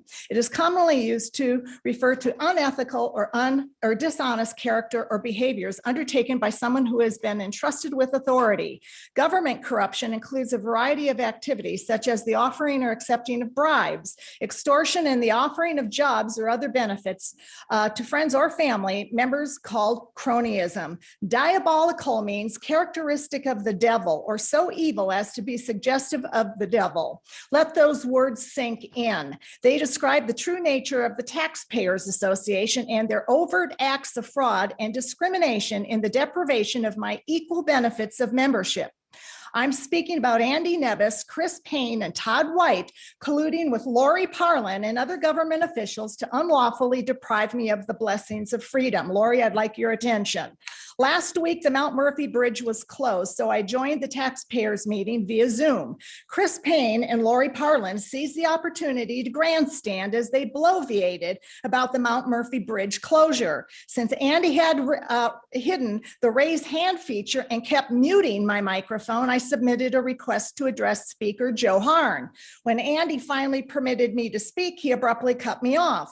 Andy has no authority to deprive me the right to address any public official. His censorship is an abuse of the public trust and a hallmark of communism. Lori, are you listening? As Lori witnessed yesterday during the business meeting, Andy Nevis again censored me. He is following in the footsteps of Al Hamilton, the corrupt senior service attorney who threatened me at a taxpayers meeting, as described in Lori Parlin's sworn affidavit. Andy and Lori are unethically using the association for their own personal benefit and as a political bully pulpit to retaliate against Compass to Truth for whistleblowing. Andy has proven he is unfit to serve as a planning commissioner. Not only has he violated his oaths of office, he has regularly violated the association bylaws, specifically the conflict of interest, non-discrimination, whistleblower ethics, and retaliation policies. Lori, it is apparent you have been unethically trading political favors with members of the taxpayers' good old boys. You've also been deceitful with Coloma residents regarding the meeting to address concerns about the Mount Murphy Bridge closure and the lack of an emergency evacuation plan. That meeting was supposed to have happened in person a week ago before the bridge suddenly reopened on Friday, coincidentally just in time for the Gold Rush 5. You postponed the meeting until October 20th as a community town hall Zoom meeting. We anticipate our public safety concerns will be diverted and obfuscated, just as they have been for decades. In closing, I'll quote the words of the great author and evangelist, Benjamin Morris. Please pay attention. Quote, "Our forefathers in faith did not retreat from involvement in society and politics. They did not turn civil governments, the making, enforcement, and education of laws over to Satan and those who serve them. They did not surrender the ministry of civil government to those who are in rebellion against God." If you have any questions or comments, please make them now while I'm here at the podium. Hearing none, I just want to also put into the public record, Lori, I haven't heard from you or from Rafael Martinez in regard to the correspondence that you are required having to respond to regarding your fraudulent meeting that is scheduled for the 20th.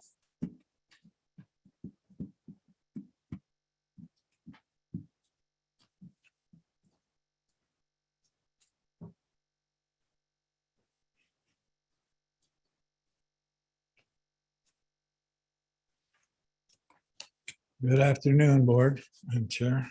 Jonathan Gainsborough. First of all, I'd like to ask that the public comment be moved back to the convenience of the public. There were more people showing up in the morning. And we have quite a superfluity this afternoon, having 4 speakers. But to really hear from the public, I ask you to really seriously consider the morning, which doesn't interrupt the day of the working public.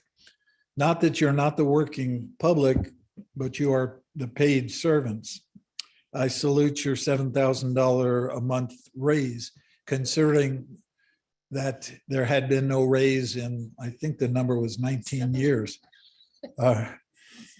But those are numbers from the published Mountain Democrat article, the oldest newspaper in California.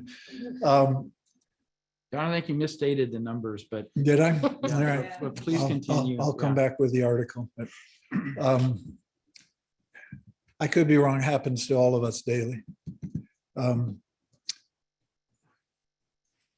There is a meeting that was last night, and I apologize publicly for missing it with the difficulty with my computer, of those struggling to do what the Board of Supervisors should have done the last 8 or 9 years.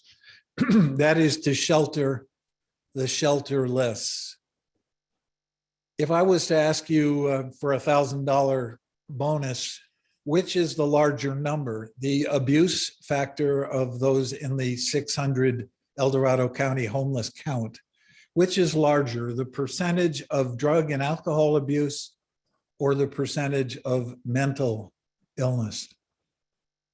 Self-assessing by those in the point of time count. I just ask you to take a moment to think about that.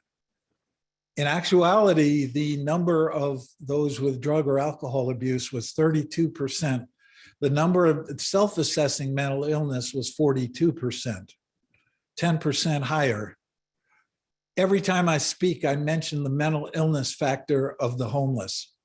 They cannot take care of themselves. It isn't volitional. Maybe you haven't had a relative somewhere in your family tree that wrestled with mental illness, but I have. And I made the mistake of volitionality, wrongly accusing them and blaming them of dysagnosia, which is the fact of schizophrenia damaging cells that relate to consequence of action. So I'll tie up here. We need a champion. Don Simone needs you, Sue, needs you, Lori, needs you, Wendy Thomas. Don Simone needs you, John Heidel. Don Simone needs you, George Turnbow. He needs you to champion the voiceless and the homeless and to get some kind of shelter this winter. Next Monday is a meeting at Federated, 7 p.m. You should have a representative there every week until it shouldn't be by shame, but rather you will feel so much better when you at least match the 3 churches that have pledged $15,000 out of your $50 million reserve general fund for the county. We need at least the county to step up and match $50,000 for a winter shelter this winter. Thank you so much for doing the right thing. God bless. Now taking public comment from our Zoom participants. Now taking public comment from 390.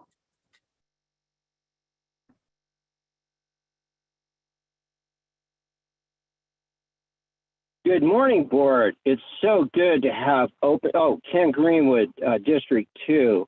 Haven't checked the maps yet. Don't know what my future is. But anyway, it's afternoon, by the way. Well, no, I'm trying to suggest that I agree 100% with Jonathan, that this should be moved back to 9 a.m. And I apologize for not being there this morning to comment that on the agenda that there was no public executions, ISIS style scheduled. That's good. But we do miss the morning session. And yes, I know what time it is. Had to work today, so this is my lunch break. Anyway, I must agree with Ruth and the appeals and the time given. When we appealed the WTF a couple years ago, we were given a fair amount of time, and that was very appropriate and thankful. The way the appeal hearing was handled last time around, a couple weeks ago, not fair. As always, Parker Development is leading the way. Once again, if you read the original approved El Dorado Hills specific plan, no ridgetop development. Oops, what happened? Well, I watched it all happen, but that's in the past, right? But anyway, and I must agree with Mandy, on October 18th, we should stop the nation. Southwest pilots maybe are starting that now with a little help from the management, who knows. And I would like to know, last week or before meeting before, I brought up the Snows Road, excuse me, Snows Road WTF, and why was it operating? And then I believe your person from planning suggested it's only been operating as a 911 or emergency purposes. The roadway is still not finished. The erosion control and on-site with the drainage has not been completed. And it's going to start raining again. Let's hope it rains a lot this winter. They will need to have these things in place. And I would like some written documentation that this facility has not been operating in the normal manner, but if it's been operating as a 911, I guess that's okay. And they're probably getting their federal money out of that, I imagine. And I would like maybe perhaps some details on that, if you please. I will be contacting the board again regarding this item. Also, fallover setbacks, remember, they would take care of everything really that appeals to most people that are have these towers put next to them. If they were far enough away, they probably would not be so opposed to them. Thank you very much. Thank you, Ken. There's no additional public comment. Okay, is there anyone on staff who would choose to respond to any of the comments or questions? Okay, seeing none, I think we can conclude then the open forum part of the discussion, and I think we'll move on to items to and from the supervisor. So anybody want to volunteer to go first? Sue, why don't you take it? 5. Okay, go ahead. Thank you. All right, well, so Human Rights Commission we had this last week was really great. We're talking about another forum, which I think will be really great, looking at subject matters, and I formed a subcommittee to try to figure out what would make sense. And I talked to Transportation District and several other commissions up in Tahoe I have been part of, including our solid waste management, JPA, which is always exciting. Talking about bear boxes, things, it is exciting. We're talking about figuring out new systems for our waste removal up there, trying to, the bears are just so smart. They just get smarter and smarter. And so we get a bear proof container. Eventually they figure out how to get through them. So we're looking at new containers possibly. So it's ongoing. And then homecoming we had was really great last week. Huge participation. We had the South Tahoe Fire Department there, and a lot of people excited to cheer them on and thank them. So that was really, really well attended. And then First 5 meeting yesterday was about Hubs 2.0, talking about how we improve and change. And we've learned a lot from the COVID experiences on what we can do and how and where we really need to go with, especially with those that need the service the most. So really good information and conversations. I'll just leave it at that. Oh, and then I'm on my way to CSAC to our executive meeting this week, which will be good. It'll be held in Sonoma County. And I'm really looking forward to talking to those who have been affected by their fires to get some help with us. Hopefully we get some good information. It's a really good time for that, isn't it? Yes, Yeah, that's great. Yeah, very much. A lot of our counties are going to be up there, so it'll be really Good. good information. Bring Wish back. you a productive couple of days. Thank you. Yeah, bring it back. Exciting. Thank Thank you. you, Sue. Lori, are you ready? Sure. So I guess a week ago, lost track of time now. It's a blur, but we had the RCRC annual meeting. It was down in Monterey. I made a new contact down there in our biomass effort. So I've already connected that person with Greg Stanton. There's a lot of energy. There's a lot of enthusiasm around biomass right now. So I feel like I'm connecting Greg all the time. It's good stuff. And then I did follow up at the it was the RCRC annual board meeting. I followed up on the conversation about the online sales tax issue. It sounds like it's going to be a multi-year effort just because of the senator that's sponsoring legislation first wants to do a bill to gather data. So then when he comes back with a bill about online sales tax, he will have data. Because I did not realize, and maybe I can't remember if I told you guys before, but a bill to correct this actually was on the governor's desk like 2 years ago and he vetoed it. So that's why we're going back for the data bill, and then that way you can't argue with data, right? And then I did bring up the issue that I know North County is having, I think Southern Shingle Springs is having, I think some of South County was having issues with the unplanned power outages with the fast trip switches. So I brought that up during the to's and froms, not to's and froms, they call it county concerns, same thing at RCRC. And it turns out more counties are having that problem than we realize. So I think there's going to be kind of a coalition perhaps building around that because PG&E has been very non-responsive. And I'm concerned they're going to keep adding these new switches in other areas without knowing how to calibrate them quickly. And it's very disruptive because unlike PSPSs, PSPSs are kind of planned, you get a little bit of a heads up, but these other things are just really disruptive to businesses and people with medical conditions. It's not good. So I'm really trying to get PG&E to respond to that. And I'm trying to get them to light up our microgrid too in Georgetown. So anyway, it's been a challenge. While I was down there, I did attend the I told you guys that the State Parks Commission was going to have their meeting about approving the Auburn State Rec Area General Plan.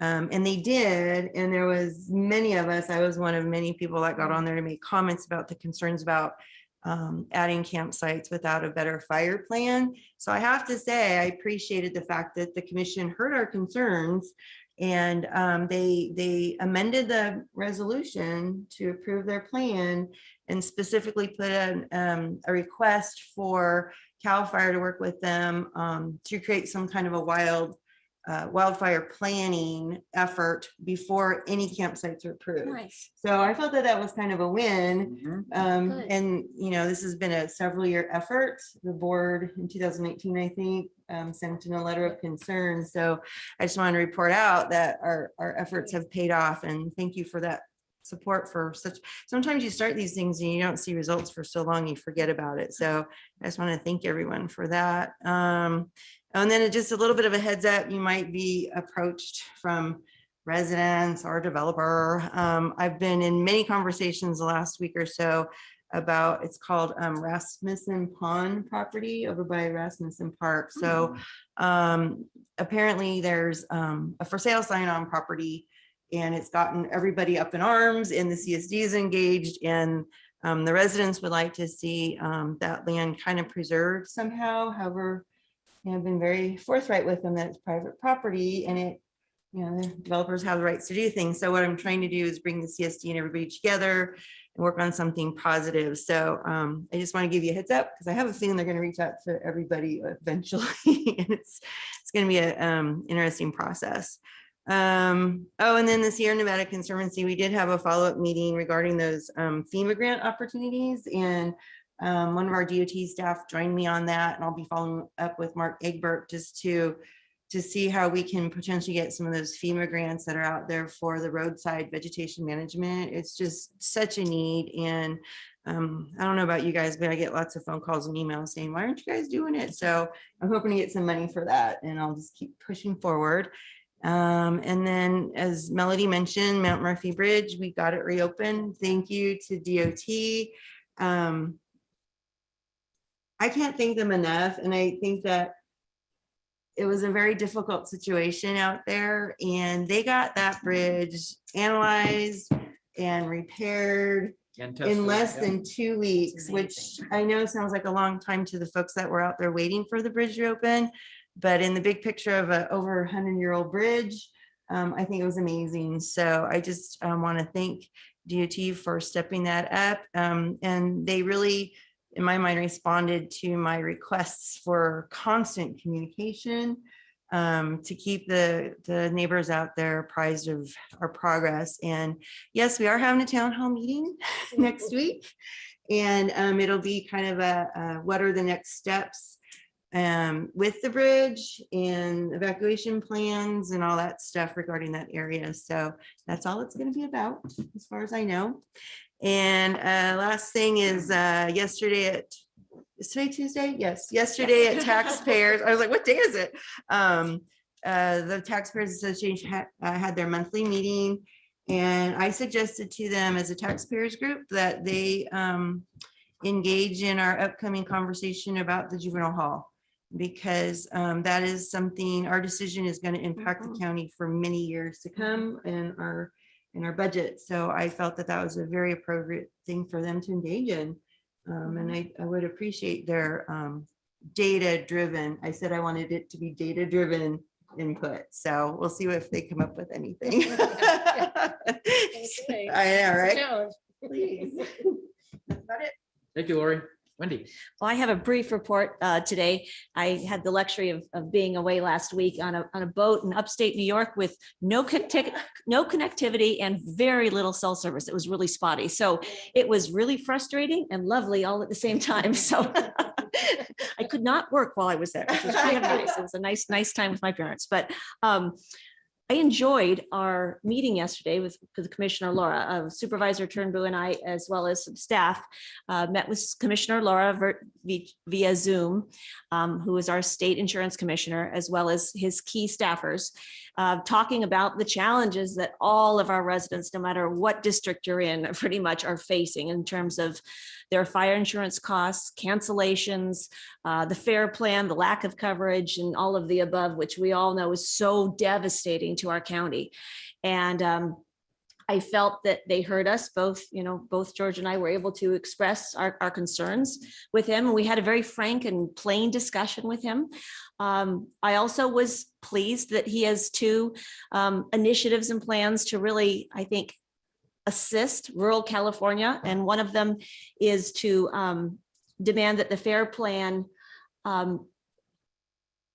offer more traditional coverage, more comprehensive traditional coverage. So folks don't have to have two plans rather than one. Now, my concern was, well, if there's only one plan that they're offering, how does affordability factor into that? And their response was, so much of insurance plans are caught up in administration costs that if you have one plan, you have one administration fee. I mean, that doesn't completely answer the question.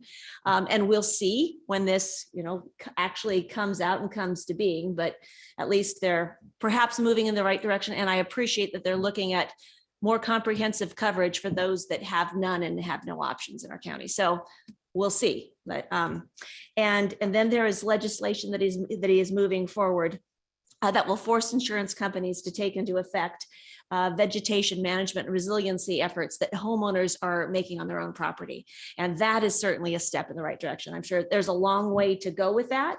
But right now, insurance companies can raise insurance rates based on, year-old Google Maps, and no matter what you've done and all the measures you've done, whether hardening your home or putting, vast vegetation management measures into place to make your own property and your neighbor's property fire adaptive, they will have to take that into account. Now, once again, long process forward on that, but it's moving in the right direction. So I think, we all need to stay engaged and aware of what's happening at the state level, but at least we're having a voice at the table, and we'll need to be continuing to have those conversations with him. Strong voice. Yes, exactly. So I think he definitely heard us. And I did have a constituent issue that I followed through with him, and his staff is engaging on that. So, I appreciate that. So the more we raise our voice, the better it's going to be for rural California.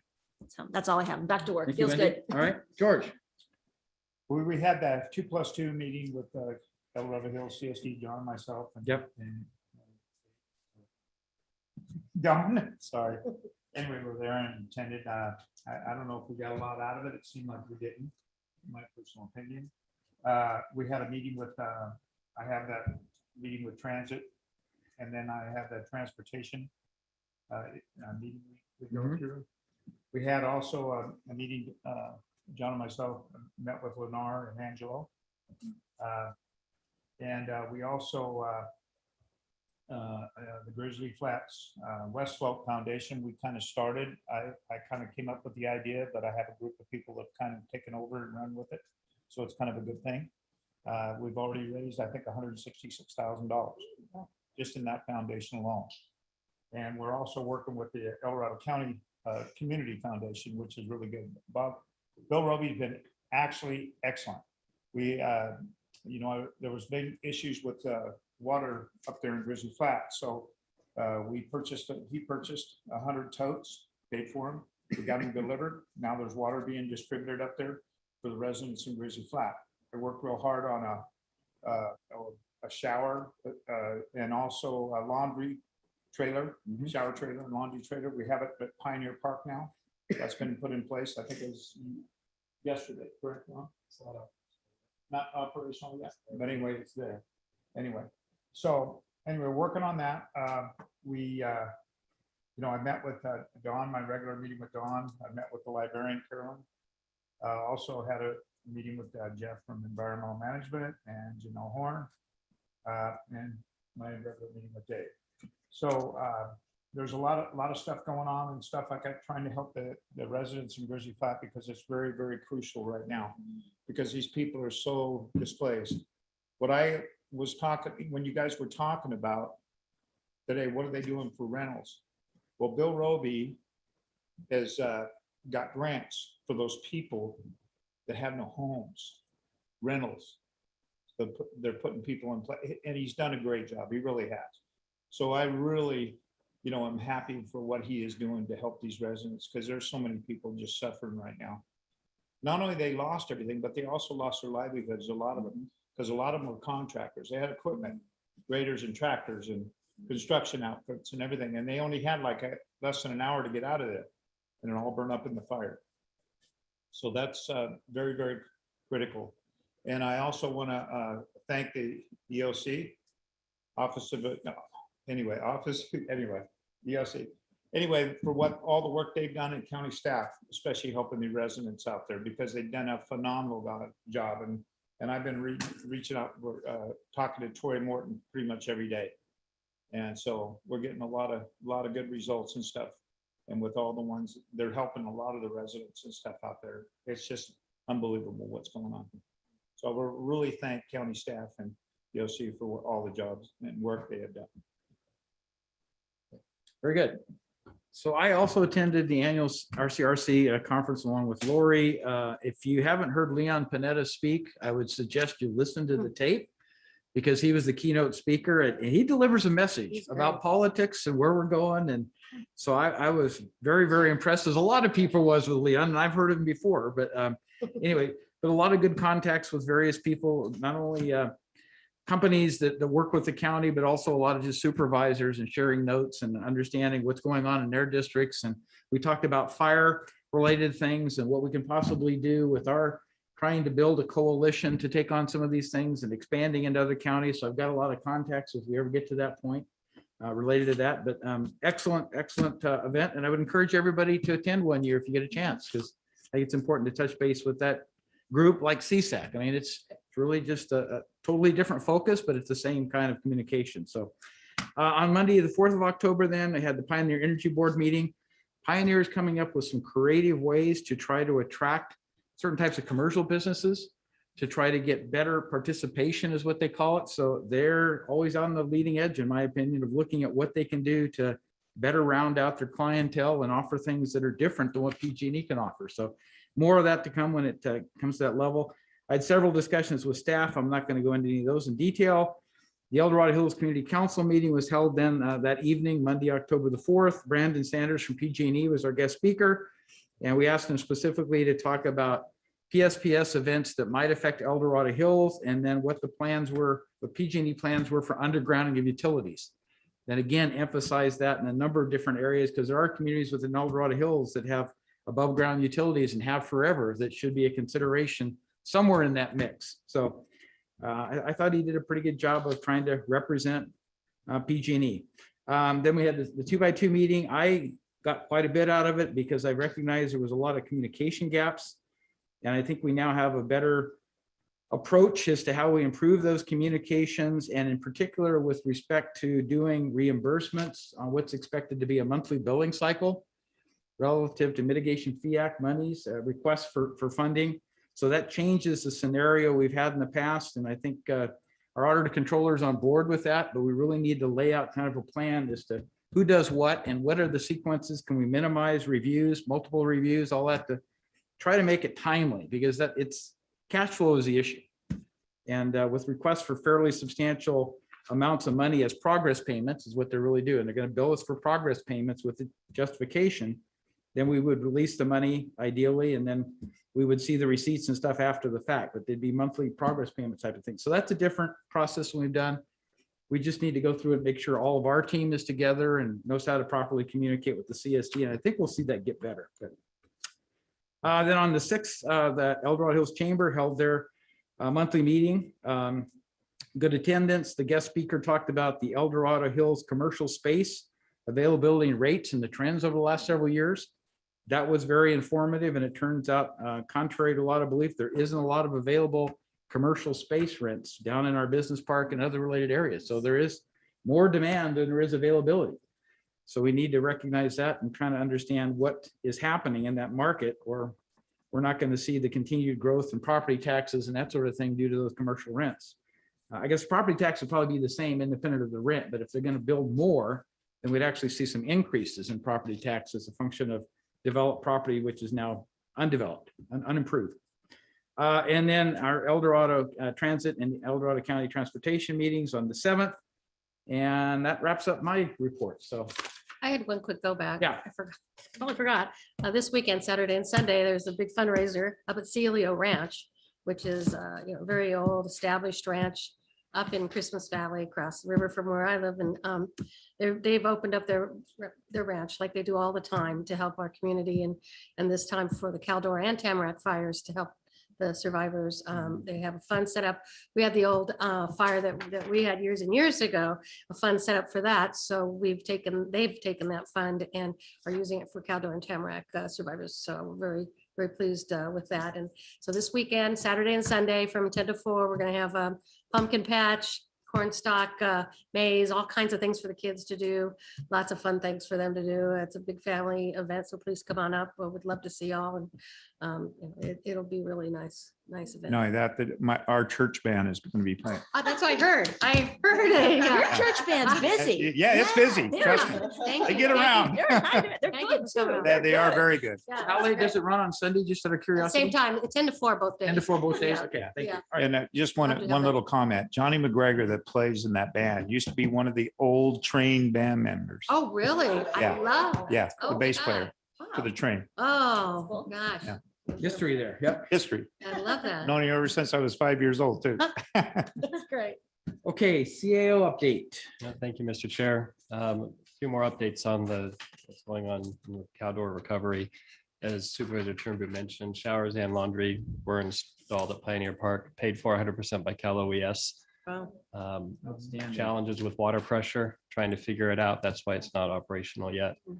Always something, but they're hoping to have it up and running by close of business today. Nice. Some of the main priorities we've been working on the past couple of weeks is assisting the Grizzly Flat Water District and getting their water system repaired and up and running.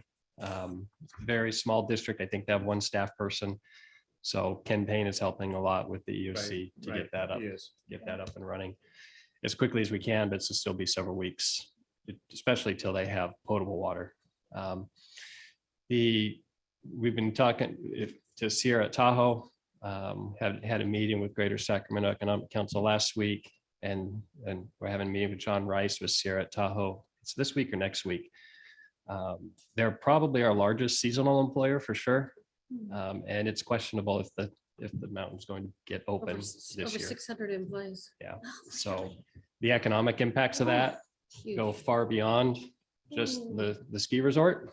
So we're trying to get an understanding of that, as well as doing what we can to get at least what the county can do to get them open. Credit to building and planning for expediting a demolition permit and things. The challenge is most of that resort is on Forest Service land, and trying to assist with getting their support as well. But it's to be a heavy lift for sure. Thank you, Don, for all your help yeah, on thank that, you. by the way. Really appreciate it. The other main priority is really getting the right of entry forms. Yeah.